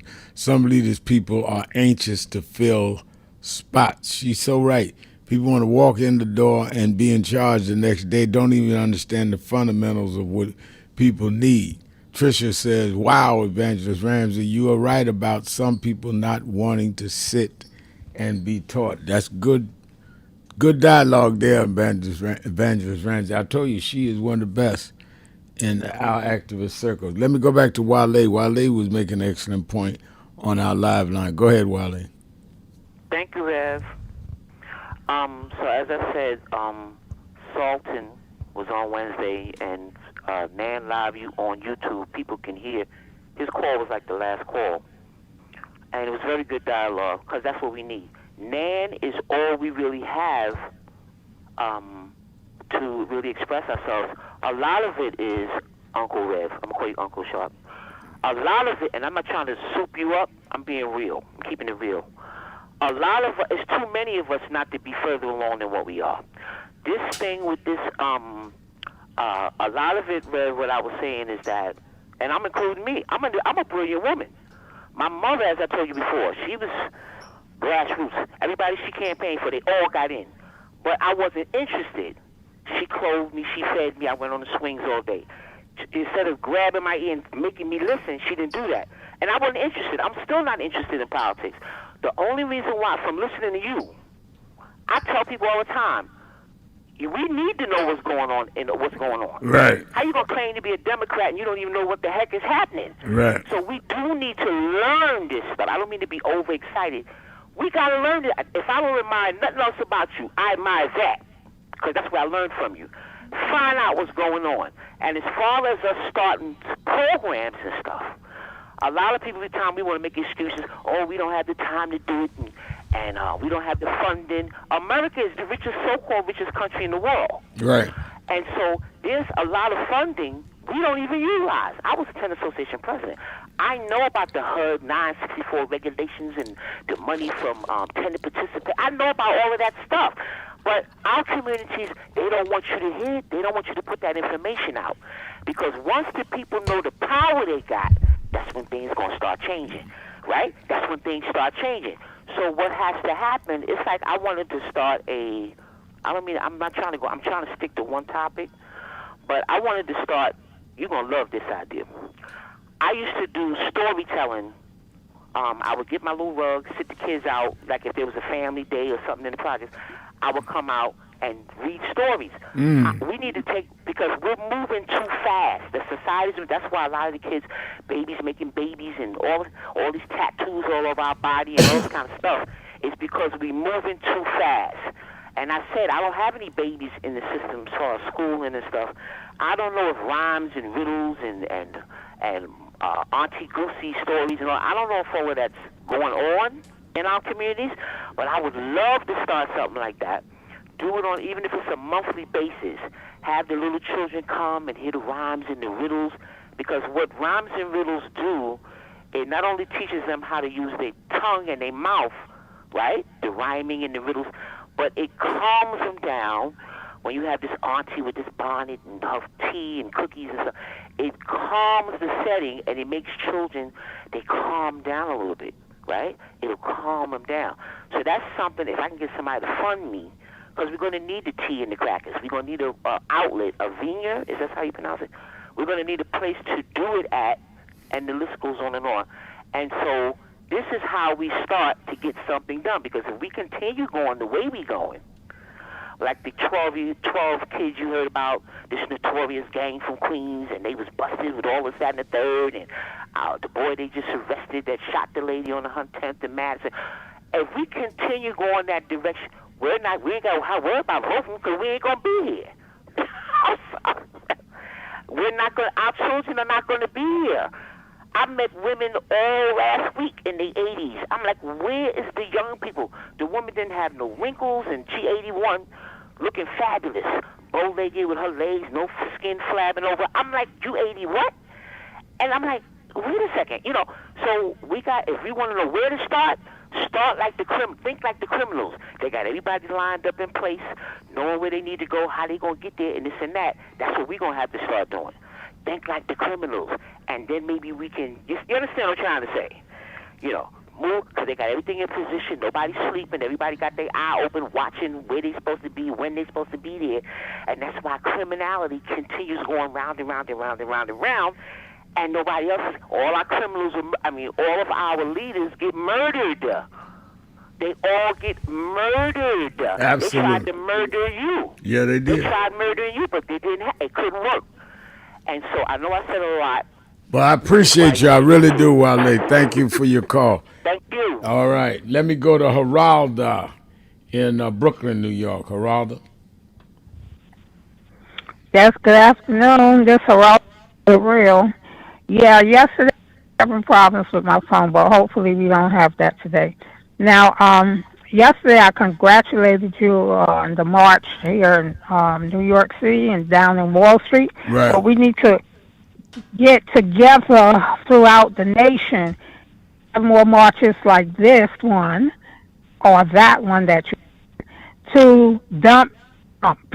I'm sick of hearing about every time I turn around, his name drops and everywhere, even in the Puffy case. So, like he's Captain Save-A-Hole. I mean, it's ridiculous. And he's doing nothing but wasting money that everyday people here need to survive. And I keep advocating for us to get rid of this government, period, because history, it's illegal, and it's done nothing but kill the original people that was here and the ones that they brought here. Okay, another thing, too, is that he has this name talking about the mayor of our city in New York, and he's going to offer him a position. You know what position he needs to offer him? He needs to offer the mayor the position of president of the United States, because the mayor and his team has done what we needed to have done 50 years ago. He accomplished that in 3 years. What have Donald Trump accomplished in, how many months? 7 months? Nothing but terror, bankruptcy, and et cetera, et cetera. His team do not know what they're doing. All they're doing is leading us into destruction. And President Trump, she keeps President breaking up. Trump Can can't we clear even that lead me line? across the street. Yeah, go ahead. I think. Hello? Yeah, I hear you better now. Okay, maybe I should stay in this position that I'm in. Okay, did you get all of what I said before, or Yeah, you want me to repeat? I did. No, I heard it. We need to do an assessment of ourselves also, because there's so many delusional people here that don't understand the history. They don't understand the history of themselves, and I am so disgusted with some of them now that Trump is in office. The same ones that was making him look like he was on top of the world, and any of the people that saw this man in office the first time disrespect us. And then they turned around and was talking so much about him as though he was the king of the world, and also was fighting against or talking against the people that was telling no, do not vote, blah blah blah. I mean, what kind of sense do you have how this man treated in the first place? Turn around and you gonna vote for him? I really stupid and of them. Okay, so now they have to consequences. I look at the Senator Torres. I think his name is Tory Torres, and all the Spanish out here making Trump look like he was the savior, and now they're complaining that they're starving. Right. That he cut back on in their community. I look. What are you talking about? You're a big senator. You know what's going on. Yeah. And you're right. Yeah. You break it up Have a your little, but thank people. you for your call. You back okay. and forth, Geraldo. Have a good evening. Thank you. You too. Okay. Have a good evening. Bye. But let me say this. I think Geraldo makes an excellent point. I do not understand if there is a political race and you take a side and others are on the other side. Of course, they're going to disagree with your side. You can't expect to take a position and people in the opposing position are going to say, that's fine. So, I mean, I don't waste a lot of time with it. Let's go to Say in Atlanta, Georgia. Let's go and take our break. Let's take a break. Wait a minute, let's take a break. I'm sorry, we'll come right back to Say. Keeping it real. Sharpton. Be right back. I want to ask you a question, and that is, what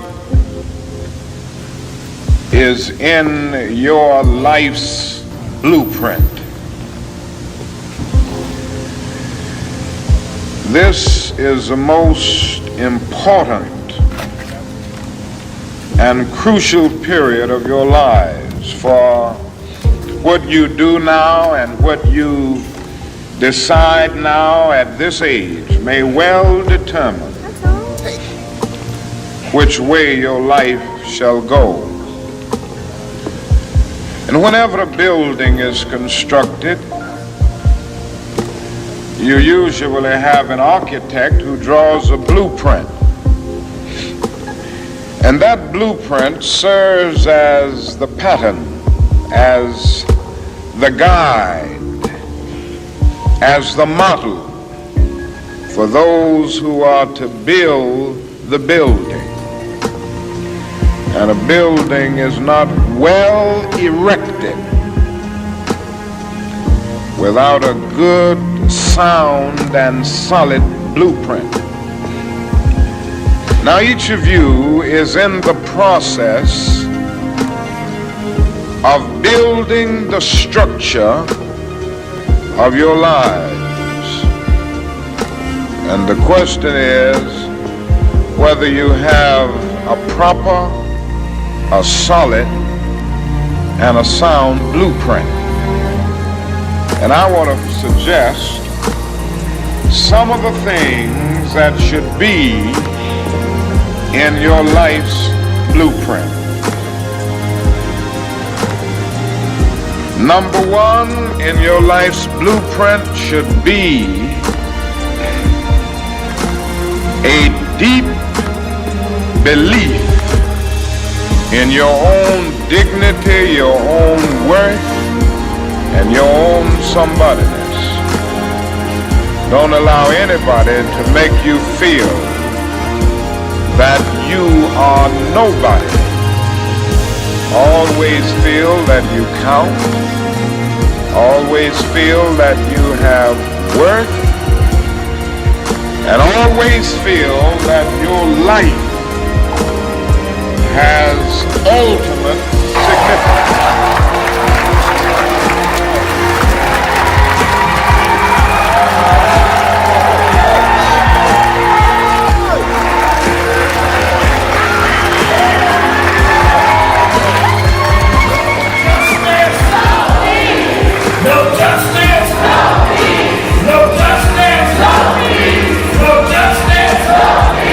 What do we want?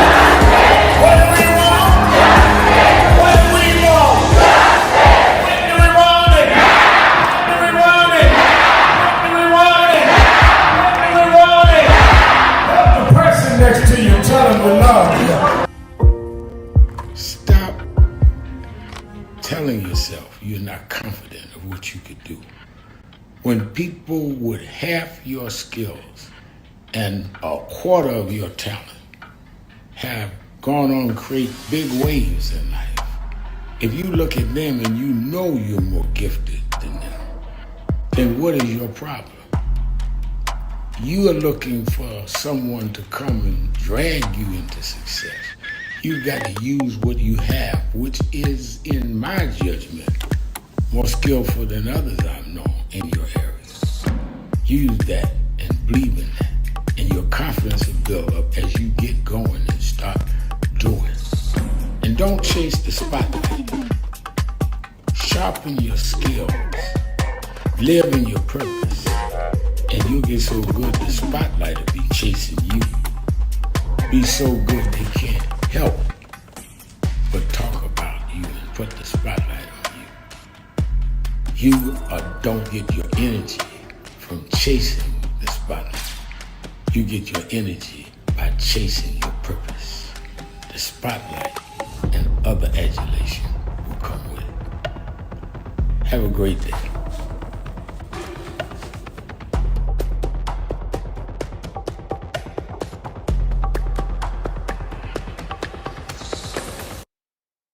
Past hope, because I grew up, like I said, single mama on welfare, and my mother told me there's a part in life that hope's gonna run out, but she told me you got a double barrel in your engine. I said, what is that? She said you can switch from hope to faith. Faith is a little deeper than hope. Bishop Hilly is here. Faith is when hope runs out. Faith is the substance of things. Hope for the evidence of things not seen. Faith is when we were emancipated after 246 years of slavery and walked off the plantations with no education, no money, no future. And we built black churches and black colleges and black fraternities. We had faith. Faith made us stand up to the most powerful nation in the world and turn it around. Faith means we went from the back of the bus to the front of the White House. We've come this far by faith, leaning on the Lord, trusting in His holy word. He never failed us yet.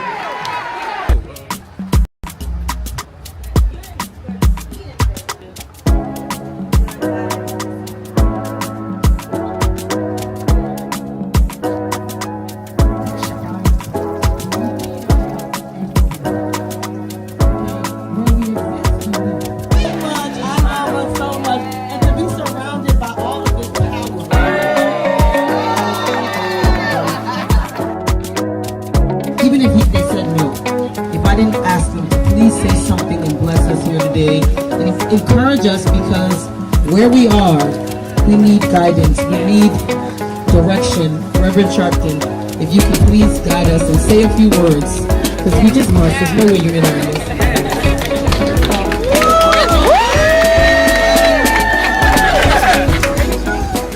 Baku is so special to all of us, and what has happened this week, let me tell you, Baku and Rich Dennis and the rest will not tell you, against all obstacles, they said we're going to make this happen. I was here 31 years ago when Essence Music Festival started. I've spoken at every one for 31 years. They wanted to stop this. They ended DEI. But just because they ended DEI, we will not DIE. We are indebted to these sisters because they reconnect us. You are strong not by your branches, you are strong by your roots. And the reason that this will survive is the roots that they have brought us from the motherland. tell us that we're stronger than the waters that we had to pass over. And if we go back to the roots, we can take the waves and the storms of the ocean. Because God brought us here to save the human race. And that's why we're here. God bless Baku. Bless you, sister. Bless Reverend Jasmine Crockett. And all of you that are here tonight.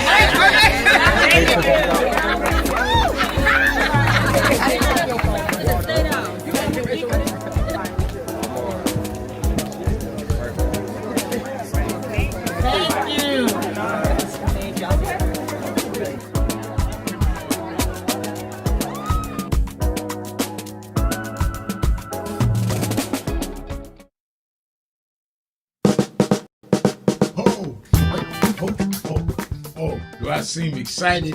I am excited because this Saturday, the National Action Network Saturday Action Rally starts live on WBLS 107.5 FM in New York. We're going to expand. Every Saturday morning, we're live on WBLS 107.5 from 10 a.m. to 11. You'll hear the message. You'll feel the energy.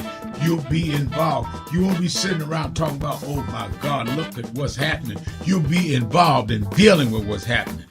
I'm excited, and you should be excited too. Turn on WBLS 10 a.m. every Saturday morning. I have a message for you, and if you want to, you can come to the House of Justice and be there live, 145th Street and Lenox Avenue. We kick off at 9, and we don't stop until we deal with getting our people energized.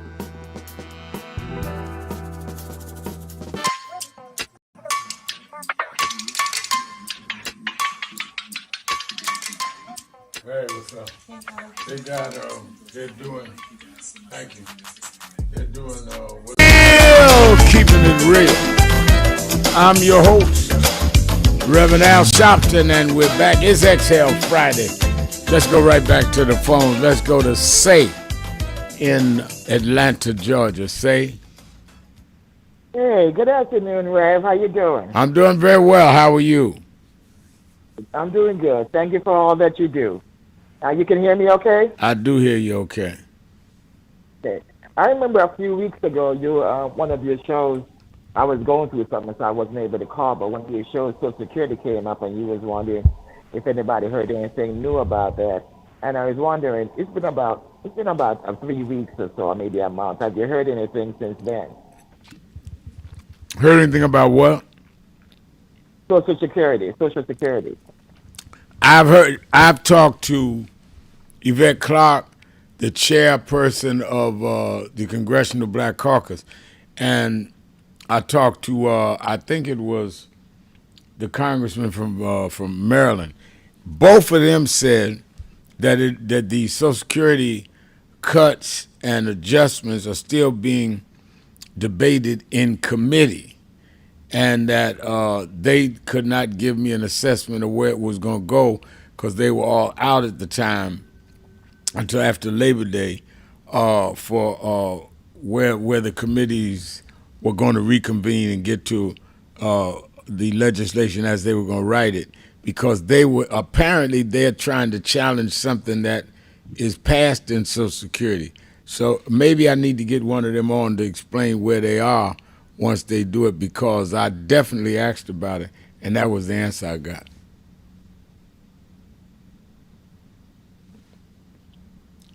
Is Say still there? All right, thank you for your call. I guess she's gone. Let's go to Jewel in Long Island. Jewel.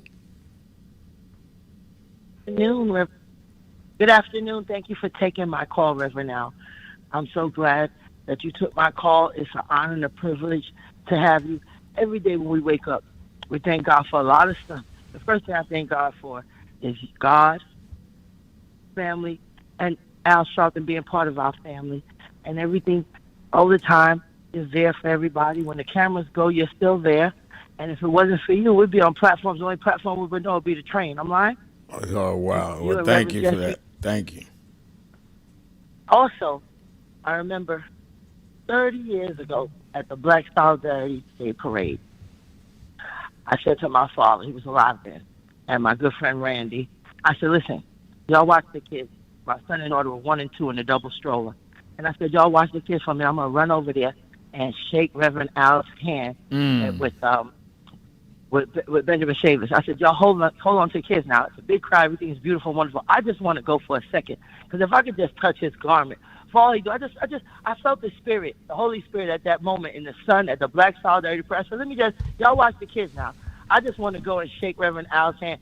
And I went over there, I had the courage and the strength, and you shook my hand. Yes, you did. You took the time to shake my hand. Yes, you did. 30 years ago. And I got to tell you how much that meant to me and how much it still means to me. And I got much more to tell you. I'll tell you in person, but I just want to say that on the radio today. Yes. Well, that makes me feel good. You put a smile on my face because you get a lot of brickbats out here. Sometimes encouragement. I love it. Thank you so much, Jewel. Let me go to Jay in Pennsylvania. Jay, you're keeping it real on Exhale Friday with Al Sharpton. How you doing, my friend? I'm doing well. How are you? Good. So I wanted to bring this to your attention. So when Elon Musk and they were doing all that Doge stuff, and you're going to see how the correlation, like how they were going into all these files. Now you see these ICE agents. Do you think it's a correlation between the Oath Keepers and the Proud Boys because they've been quiet, or the ICE agents? Because you notice you don't hear from them. Their faces are covered, and you don't know who they are. But I really think it's a great chance that most of these ICE agents are Proud Boys and these Oath Keepers, and that's why they're doing this job. They privately, I think, got some kind of backdoor channels, and they are hiring them to do these jobs. Well, I don't know, but I wouldn't bet against it. I think that certainly the way they have restructured the entry levels on a lot of these government jobs, and the fact that Trump pardoned most of these Proud Boys and all, they can get the jobs because they are no longer facing criminal indictment or criminal terms. So it's very possible, Jay. I could not say it for a fact though, but go ahead.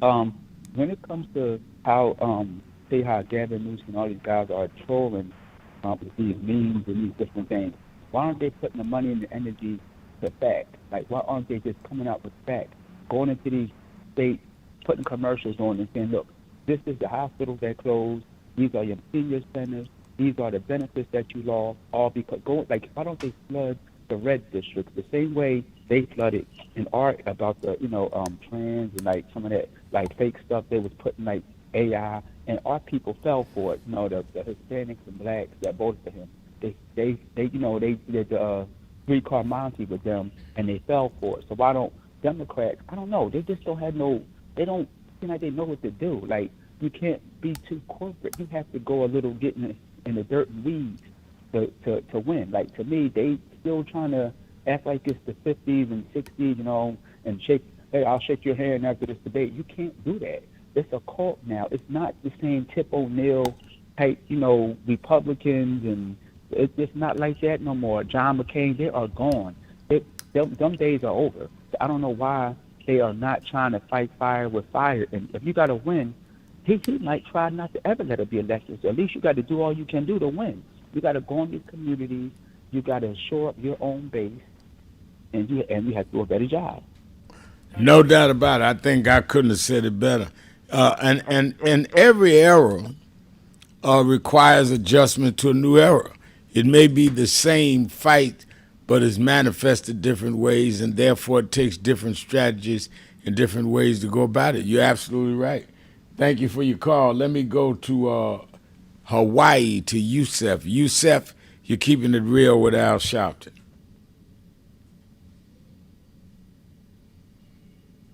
Is Yusef there? Yes. Good morning. Good morning, sir. Good morning. Good morning, sir. Good morning. Hey, I always want to appreciate you, sir, for helping vets out. Congratulations on the march, sir. I want to talk to you about 30 for 30 vets. We spoke about that a while back, right? And the reason why I'm bringing it up again is that we already discussed issues on how to help the violence in the neighborhood. And 30 for 30 for the month of November, we are in September, October, November. the military vote is a big vote, right? I think Democrats have to show that the president was able to deploy the National Guard where in these neighborhoods. How come he can deploy them into the Ivy League schools? How come he can deploy them into college? How come he can deploy them to get better jobs like Obama did? You catch my drift? Obama came in and gave military vets jobs. I remember when I got out of the military, I couldn't even find a job. Here you got Obama come in, and he presented a plan on getting vets in there. You got a president that's in there that took all of that away. How is that possible, man? How can you deploy the National Guard and then talk about your patriotic at the same time? That is absolutely crazy. The National Guard that's over there, that's deployed, they should look at hiring those National Guard members into the city jobs, the state jobs, because they meet the background. That was one of the hardest things when I came out of the military, when I was looking for a city job or a state job. You know how long you have to wait for the background to come back, sir? How long? I'm getting out the military. A long time, almost a year, sir. Wow. I got out the Army from combat, from going over to Iraq. I'm trying to be either law enforcement or try to get into a city job. Even if I'm coming out with honorable discharge, I still have to get a background check, and that takes a very long time. This is what the Democrats have to talk about. An immigrant, to deport an immigrant costs $17,000. If they work for a year, they make $22,000. This fraud and abuse. Why would you take an ICE agent that goes through obstacle courses, that have to take occupational health exam? You know how much an occupational health exam is to check your body, to go through that obstacle course? How much? When you got to buy new, you're talking about the thousands of dollars, sir. What about new uniform? What about new uniform? Those officers have to buy new uniforms. All that money adds up, and it's waste. How come on the news they didn't show what an admin clerk does when it comes to immigration? Because it's boring for the news. They don't go into where they show, okay, part of the word is undocumented immigrants. What's in that word, Rev? Documents. The word undocumented immigrants means, the word documents meaning that documents. Again, the media stay away from the administrative side because that's boring. It don't have all the guns and all of that. It don't have none of that. That's not sexy for the news. An admin job is boring.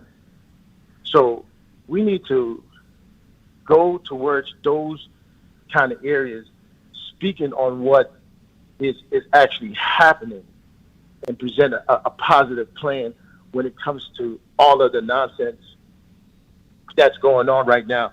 Did you know right now, when you're looking at National Guard, do you know what they need help with? They need help with the Army Emergency Relief Program.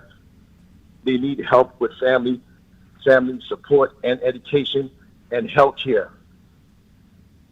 The Democrats have to stay on that kind of message because we're looking at being precise and clear. You're deploying these guys. I heard a caller said they deploy for 29 days. So that means it's almost like they're getting stiff out of benefits.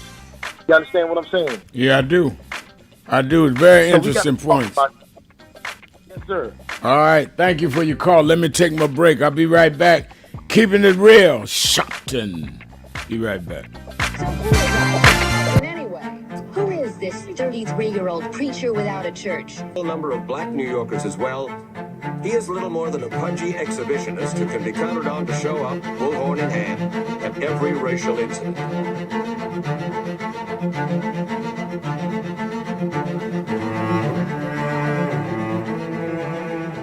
I often quote Mark Twain saying, the two most important moments in life is the moment you are born and the moment you find out why you were born. I had a very troubling conversation the other day that prompted me to do this little video. Young man that I've known a while came to me and he was crushed. I mean, really crushed, because people were criticizing his work. He's in the ministry, but he's also an actor. And he said he couldn't understand why people were jumping all over, criticizing him, trying to find scandalous and derogatory things about him.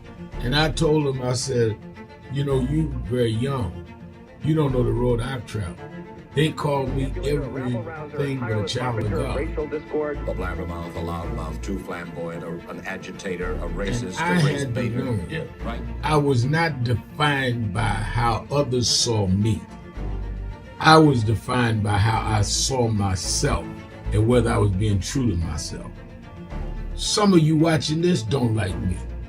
And it doesn't matter as long as I know what I'm doing and I like me for being real.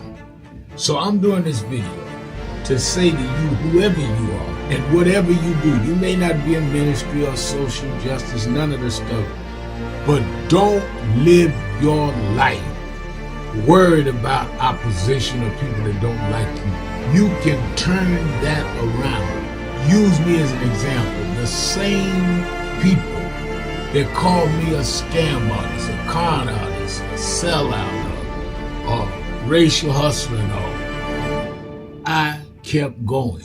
And the people I respected started respecting and publicly embracing my work. When Coretta Scott King, the widow of Dr. Martin Luther King Jr., had this to say about Al Sharpton. A leader who has protested injustice with a passionate, unrelenting commitment to nonviolent action in the spirit and tradition of Martin Luther King Jr. And I am talking about your leader, our leader, the Reverend Al Sharpton.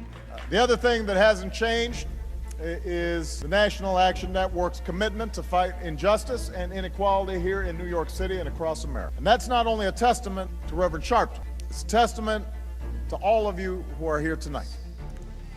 First and foremost, to Reverend Sharpton. I saw him when he first came on the scene, and I have marveled at his tenacity, at the development of his intellect, and his devotion to our movement, and much he has contributed to the world we are experiencing. I am honored, and I must say that when I had my debate with Dr. King on the issue of the church and religion, he didn't warn me that after his departure, his space would be filled by another preacher, and that preacher would be Al Sharpton. All you want in life is people that matter to you to say you did all right. And more important, that you can look in the mirror and say you did all right. Thank you, Rev. Thanks for that introduction. Look, we've known each other for a long time. I'm grateful not only for your leadership and partnership, but quite frankly, more importantly, for your friendship. And thanks to all of you, members of our nation's most important civil rights organization. You have been, over all of your years, such an extraordinary leader. You are a voice of truth, a voice of conscience, a voice of practicality around what we must address and what we can do.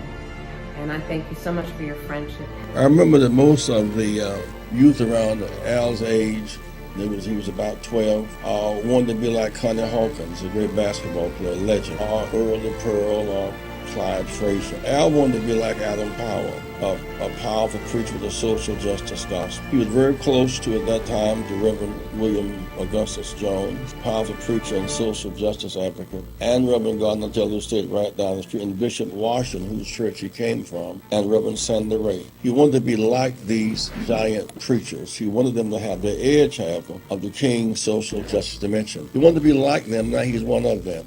perhaps taller than most of them because of the risks he has taken and the reward God has given him with his gift. I remember so well that I first escorted him to jail. He was around 13 years old. With the jail fighting the ANP. He was in the lineage of our struggle. He grew up in it. We didn't just see him on TV one night. He didn't happen. He came bottom up, not top down.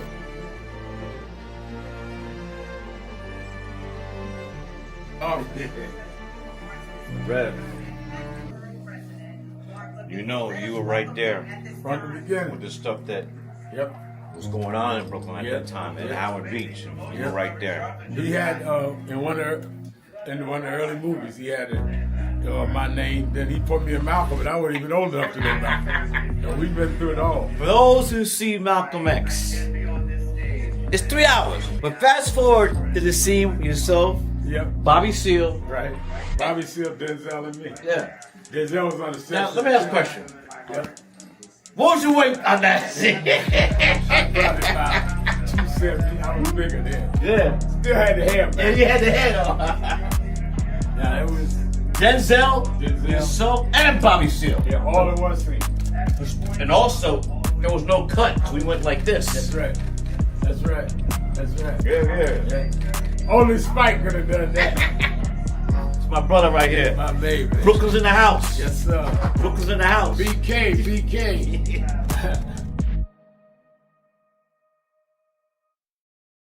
No justice. No justice. No justice. What do we want? What do we want? We are the sons and the daughters. We gotta stand up and make it loud. Just like our God told the Pharaoh, let my people go, go. We are a new generation from the ones who have come before. He's calling us into freedom. Let my people go, go. We don't shine at the shade. Give me a papa God where he make the heavens.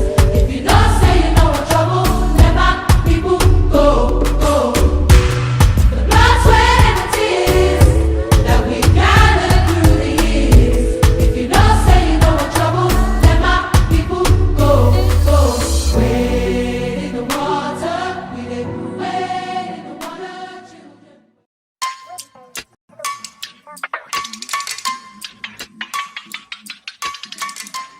Hey, what's up? They got, they're doing, thank you. They're doing, what's on your mind? Yeah. All right, then, we got a birthday this week. I got to talk about that. Oh, no. Happy birthday this Please. weekend. And Carrie White's birthday, right? Corey's birthday's today. Yeah, and I got tell Reverend Bird be ready Daniel 5th chapter. I want him to read, and I'm ready. Got a message from today, so we'll be on the air in what, half hour. About a half hour. You should tune in to the WBLS 107.5 FM and National Impact and www.nationalnetwork.net. All right, I'm ready. Make sure you operate on time, or I'll tell them how old you are.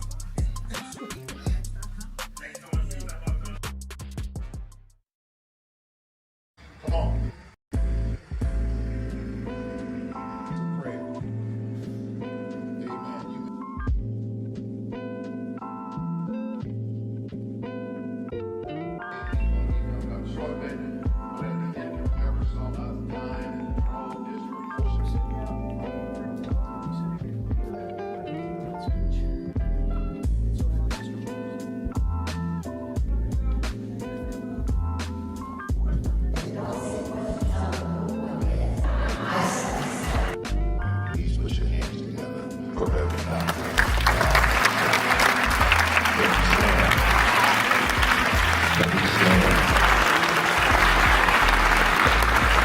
I'm your host, Reverend Al Sharpton, and we're back. 1-877-532-5797. 1-877-532-5797. Let me go on the message board. Tricia says for some people they have to lose their jobs or see some long lines to get food and people getting evicted in large numbers, or better yet, swipe that card and it doesn't go through. She's right. A lot of people, they do not believe how bad this is until it gets worse. And Frederick McLeod answers saying, Tricia, how much worse does it have to get? There is 3 years left with this administration. Voters realize after the midterms things will not get better. The damage is done. That's the reality that is silent. Well, we got to fight on, though. I mean, we went through one Trump era, 4 years. We survived it, and we're going to survive this one. And we must be more determined than he is. And we must be more willing to go on the line than they are. And I think that it is very important that we keep our mind on the prize and our eyes on the prize. Felix Seed II says, Rev, I don't know if you're aware, there's an incident that happened in Highland, Wisconsin, where white men took a 14-year-old boy, started hitting him, throwing alcohol at him, and calling him the N-word. No, I wasn't aware of that. Call into the crisis number, give us information. We need to check that out. Highland, Wisconsin. Call 877-626-4651 and give us the information on that. Let's go back to the phones. Let me go to Mr. Wells. Mr. Wells in Metaverse. Mr. Wells. Good afternoon. How are you doing, Reverend Al? I'm doing very well. How are you? I'm blessed. I'd like to have a dialogue with you. Have you ever read the book, The Miseducation of the Negro, Carter G. Woodson collective essays? Oh, yeah. Okay. It's 1933. We're in 2026. And you've been to Cincinnati several times, and you actually installed that NAN chapter there about, 15 years? No, how many years ago now? 15, 2011 to 2012. Yeah, I think you're right. Almost 20 years, yeah. Okay. So, just for the audience out there, relative to Cincinnati as a filter for Carter G. Woodson's work, in the document, he discusses Cincinnati about 2 or 3 times.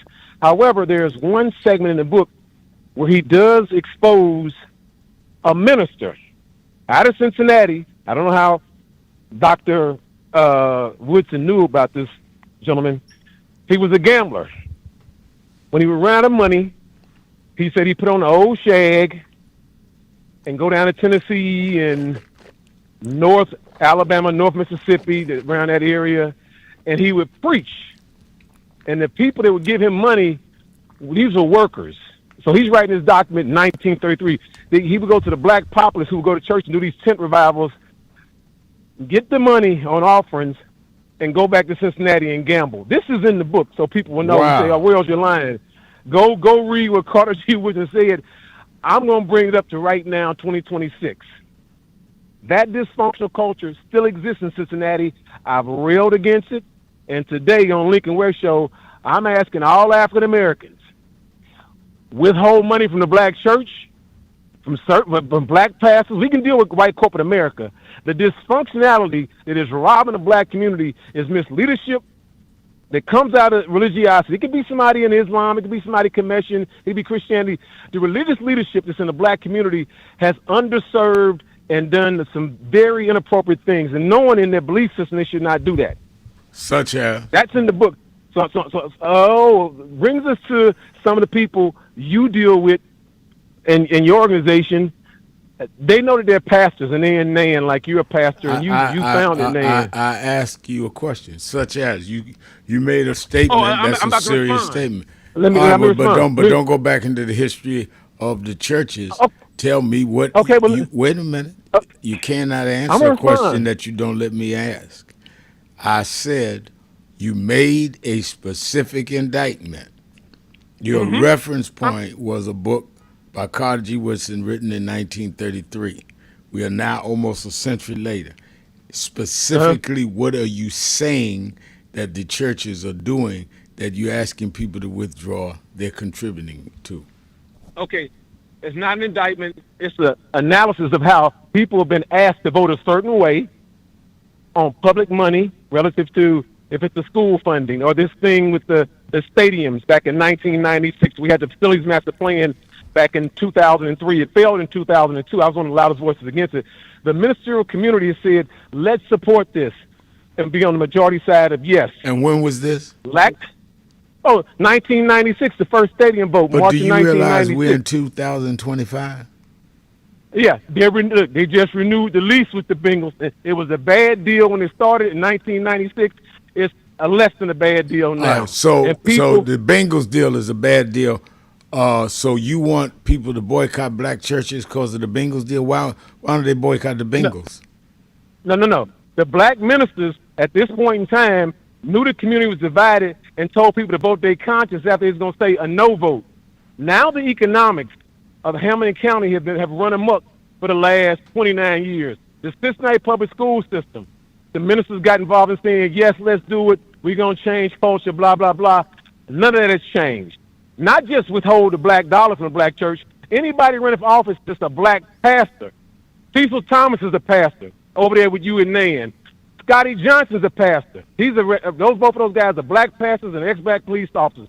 Look, ain't nothing against y'all personal. If you've misled black people and been dysfunctional, yeah, but if you whoa. And you're right, it ain't nothing personal. If you are on the air talking about something that started in 1996, and then quoting a book from 1933, and can't tell me why we are. Wait a minute. You can't tell me why we are not going at the Bengals Stadium, why we going at some black preachers you may not like. It ain't nothing personal, but that does not make sense to me. Hold on a second. And then you telling me some preachers that are with me. I don't even know who you talking about. How you going to tell somebody who's with me? Ask me who's with me. Reverend Sharpton, may I respond? No, not on that. First respond to what it is, why in 2025, if there is a problem with the Bengals, why are we not going at the Bengals? Why are you picking on two black preachers? Respond to that. No, it's not. It's accountability about saying, let's do this in support of this fiscal spending, then the oversight of where we are now. In support of what fiscal spending? Look, to float the money so they can build a stadium so the Bengals would have a real messed up lease. And then the school situation on facilities master. There's been a number of votes where the black church is in the pulpit saying vote this way, and then the oversight is not protected. It harms black people after they vote in the majority. This goes on way too much. So there's a referendum out now. Is that what you're saying? No. The referendum is like no more money until the church says, look, we were on the wrong side of history. We asked you all to vote with the majority. We did, and now we're worse off. Okay, now. Gentrification. Whoa. Hang with me, because what I still understand, are we scared to go after the big folk at the stadium? Are we scared to go after the white folk where we can beat up on the black church? I mean, it just does not make, I don't understand. If you were saying to me we need to stop the Bengals Stadium or stop the refunding, I can understand that. I may even say let's come on in and help you do that, because we do that in other parts of the country. But why are you picking on some two preachers? People stop giving in the collection. They probably don't mean, they probably struggling to keep the churches open anyway. Why do we beat up on each other? Think about it, and I'm going to come right back to you. Let's take a break. Be right back. Keeping it real. Sharpton, be right back. Stop going through your life like you are a co-star or a bit player in your own drama. No, you are the main star. You're the central figure in your life. What you decide is what is the major thrust of your life. And others may contribute, impact, affect, but it's your life that you're central in. So stop trying to lay the weight of what you do or don't do on others. That weight is squarely on your shoulders and in your hand. And if you want to defer and give your life choices to others, that's on you. If they have any sense at all, they will be so busy trying to conduct and properly guide their life, they will not have time to try to major in your life.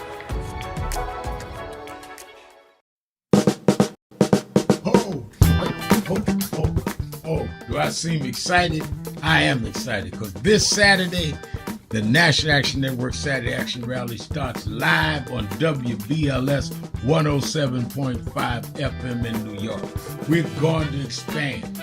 Every Saturday morning, we're live on WBLS 107.5 from 10 a.m. to 11. You'll hear the message. You'll feel the energy. You'll be involved. You won't be sitting around talking about, oh my God, look at what's happening. You'll be involved in dealing with what's happening. I'm excited, and you should be excited too. Turn on WBLS 10 a.m. every Saturday morning. I have a message for you. And if you want to, you can come to the House of Justice and be there live. 145th Street and Lenox Avenue. We kick off at 9, and we don't stop until we deal with getting our people energized. No justice! No justice! No justice! What do we want? What do we want? We are the sons and the daughters. We gonna stand up and make it loud. Just like our God told the Pharaoh, let my people go, go. We are a new generation from the ones who have come before. He's calling us into freedom. Let my people go, go. We gonna shine up and shake. Give me a papa God way, make the heavens. If you don't say you know what trouble, let my people go, go. The blood, sweat, and the tears that we gathered through the years. If you don't say you know what trouble, let my people go, go. Wade in the water, we did wade in the water, children. No justice! No justice! 62 years ago today, Martin marched in Washington. 62 years later, the dream is not dead.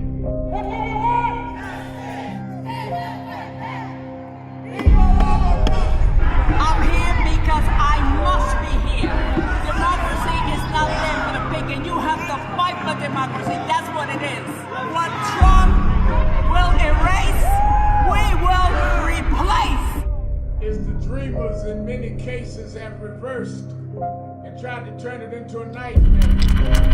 We come to Wall Street rather than Washington this year to let them know you can try to turn back the clock, but you can't turn back time. We gonna keep the dream alive on Wall Street.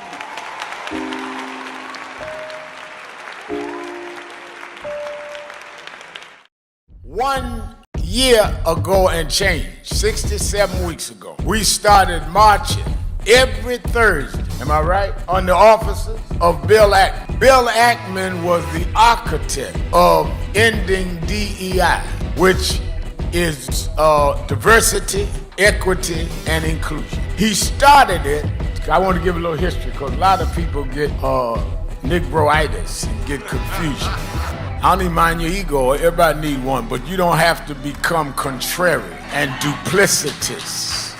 We got to have integrity even among those with ego. So we started when they first came out against DEI. Now Ackman and them started it going to Harvard University, forcing out the first black woman and first black president of Harvard. We went to his office and been going 67 weeks. I went first 10, 12 weeks. And this brother, stand up, Reverend Ron McHenry, coordinator House of Justice. This brother has been there every week. Many of you here in the audience have marched every week. So we didn't just get in this. We were in it the day they came at Claudine Guy. Last year's convention, we dealt with DEI. This year we said that we're going at these corporations that had come out against DEI. Many of you, most of y'all I'm looking at was at the convention. And we hit Pepsi. Pepsi called and said, all right, we 8-9 days in, we agree to meet. And we went, purchased New York. Chairman of our board, Reverend Dr. W. Franklin Richardson, and Carol Wallace, who's a special advisor to us on finance, and laid out to them that one, we don't care what you call it, DEI, IED. Y'all are gonna keep your commitments in terms of the black community. And that means we don't want special privilege, but we do not want to be specially excluded. This is not about we don't want merit. We feel if our people are at the table, we can beat anybody on merit in many cases. So we want from employment to your board, to how you deal with marketing, to who does your financial investment. We want to go across the board with that. Otherwise, if you don't want to deal with the question of diversity in how you do your business, then don't deal with diversity in your consumer base, because you don't believe in diversity. So we just will try to remove all the dollars we can from buying your stuff. In fact, I told the chairman, maybe the chairman of the board, maybe the CEO, I said, in fact, I learned that not from growing up civil rights, I learned that from Donald Trump. I said, what do you mean? I said, Donald Trump said he's gonna redo tariffs, that if he doesn't get what he wants for the country, they were gonna raise the tariffs. I'm doing the black tariff reverse. If we don't get what we want, I mean, y'all can't be for Trump and tariff and not be for us in the African American community with a tariff.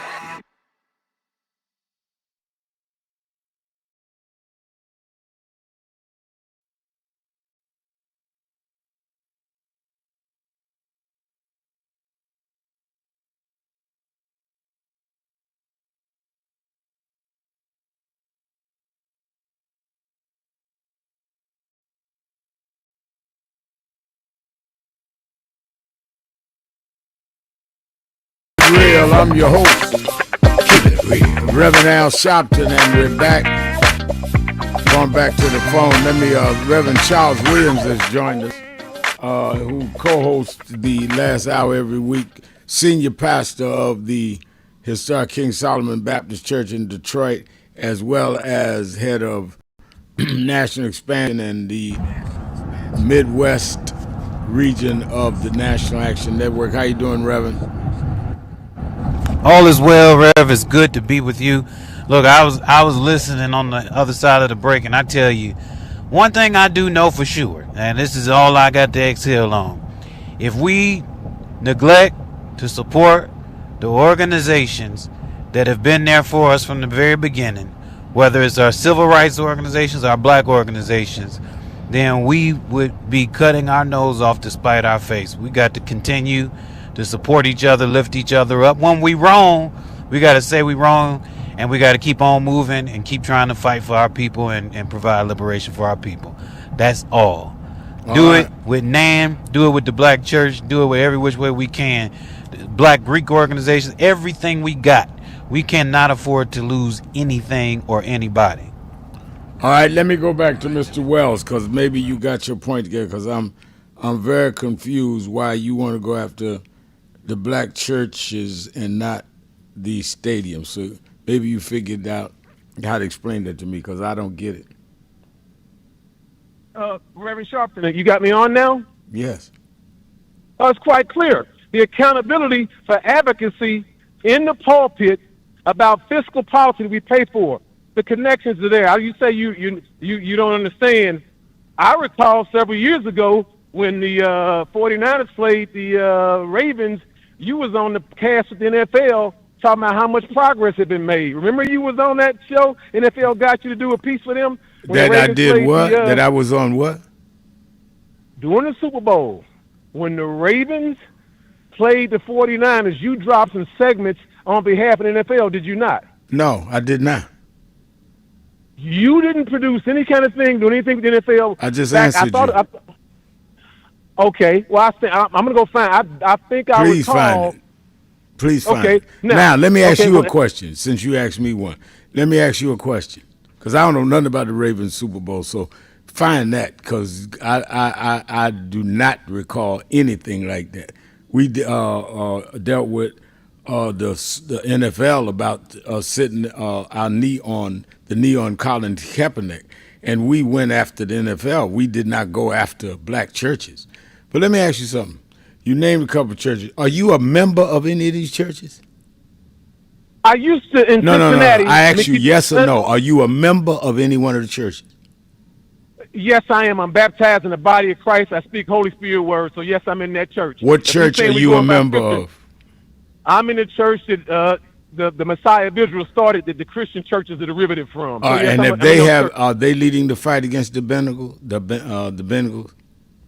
I think you're trying to you're trying to couch that into one thing. No. Don't tell me what I'm trying to do. Instance. Whoa. You called my show. I let you say what you wanted, and I didn't ask you what you was couching. Now I'm asking you a question.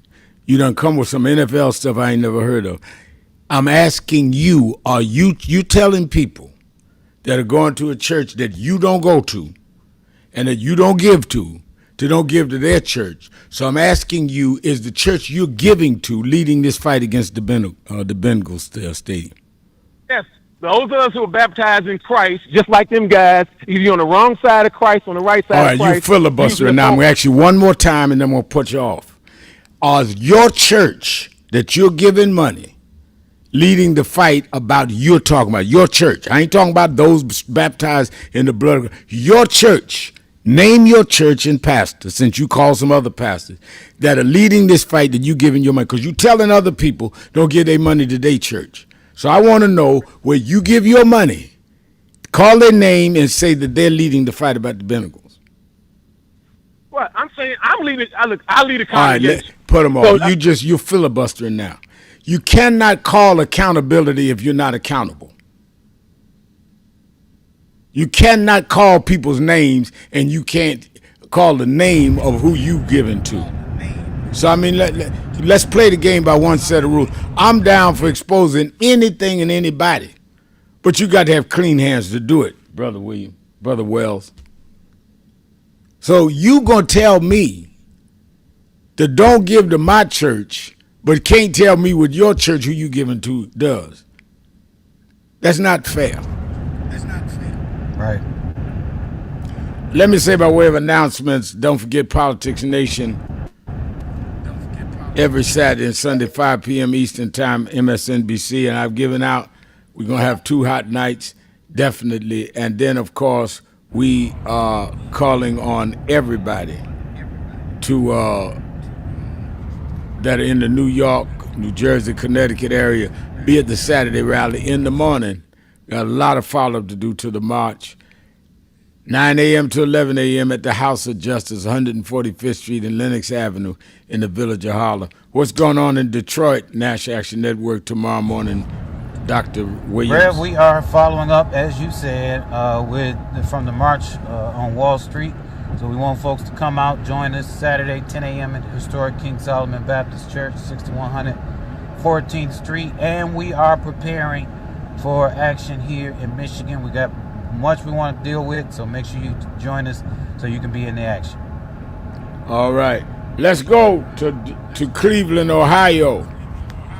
And the unreplaceable, as that word is, irreplaceable, president of the Cleveland chapter, Greater Cleveland chapter, National Action Network, Dr. Marcia McCoy. Our honorable, esteemed, illustrious, and distinguished leader, the Reverend Dr. Professor Al Sharpton, and our Midwest Region Director, Reverend Charles Williams. Allow me to just reflect on the God-driven, heartfelt. I just have chill bumps on my arm. For those who attended the march on Wall Street, that's all they are talking about. They were so thankful, Reverend.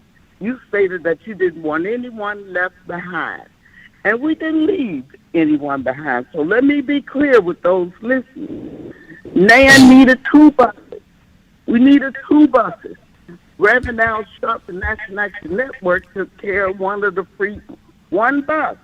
But we didn't want to leave anyone behind. We had catered food on our buses. It was a long trip going and coming. But our focus was to demonstrate our commitment to the fight for economic justice reform. We invest in what we believe in. We sacrifice our funding to protect diversity, equity, and inclusion policies. Now, I got a lot more to say, but when we have a racist, non-humanitarian that attacks the things that Dr. King stood for, you said it, Reverend, we must fight and stay focused and fight back against those indicted felons, Come on, Bishop, are you releasing? Dr. Al Sharpton. Yes, sir. Dr. Charles Williams. Yes, sir. Oh, my mule, my brother. I got you, Reverend. All right. The fragility of American democracy is on the precipice of being exposed and fully actualized. A convicted felon by the name of Donald J. Trump is in the process of doing his dead-level best to turn back the constitutional, civil, and economic rights of black, brown, and poor marginalized people. This wannabe dictator, on his first day of office, was given a pass to his infamous journey by a complicit U.S. Supreme Court that gave him immunity from prosecution and, in essence, status above the law. Now, with this unprecedented power, this racist, bigoted white nationalist supremacist has heaped nothing but hate, division, and hostility upon this nation. For all of the weak, blind, and dumb people who refuse to admit that this evil, demonic human animal hates black people, hates brown people, he unilaterally and categorically does, and really wants you and us back in slavery. He is doing everything he can to take down every black leader in governmental circles, putting a pretty face on slavery, and firing every black person who falsely claims that they are there because of diversity, equity, and inclusion. For all of you so-called freedom fighters who voted for him, you must now know that he hates your guts and wants to send you back to Africa. You stabbed yourself in the back when you voted for him. You stabbed your ethnicity, your race, your everything in the back when you voted for this bigot. Listen, his political quest is now to use the military to invade only cities of color with black leaders, to convince white people that everything wrong, everything bad and defective in America is black ascension, black progress.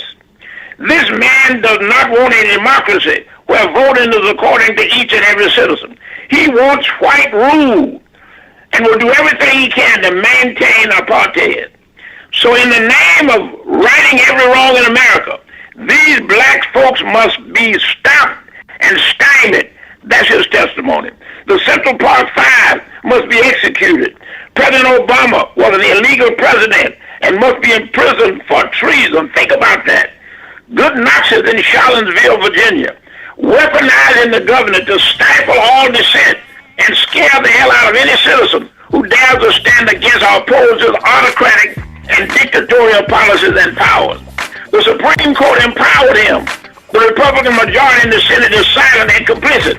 The puppet Speaker of the House of Representatives joined at the hip with this chauvinistic, narcissistic bigot. Our only hope for redemption is we the people. People of righteousness, people of justice, equality, and freedom must rise up and demand that our nation remain a government of the people, by the people, and for the people. Stand against, resist this Hitler-loving, hate-filled, evil-possessed, authoritarian... Got to go. Let me thank you, Bishop Cavanis. Let me thank you, Reverend Charles Williams. Thank all of you that called in, listened in, called in, and couldn't get through, but hung in there anyhow. Remember, whatever you do, wherever you go, however you feel, tell somebody, tell anybody, tell everybody Reverend Al told you personally. Keep it real. Keep it real.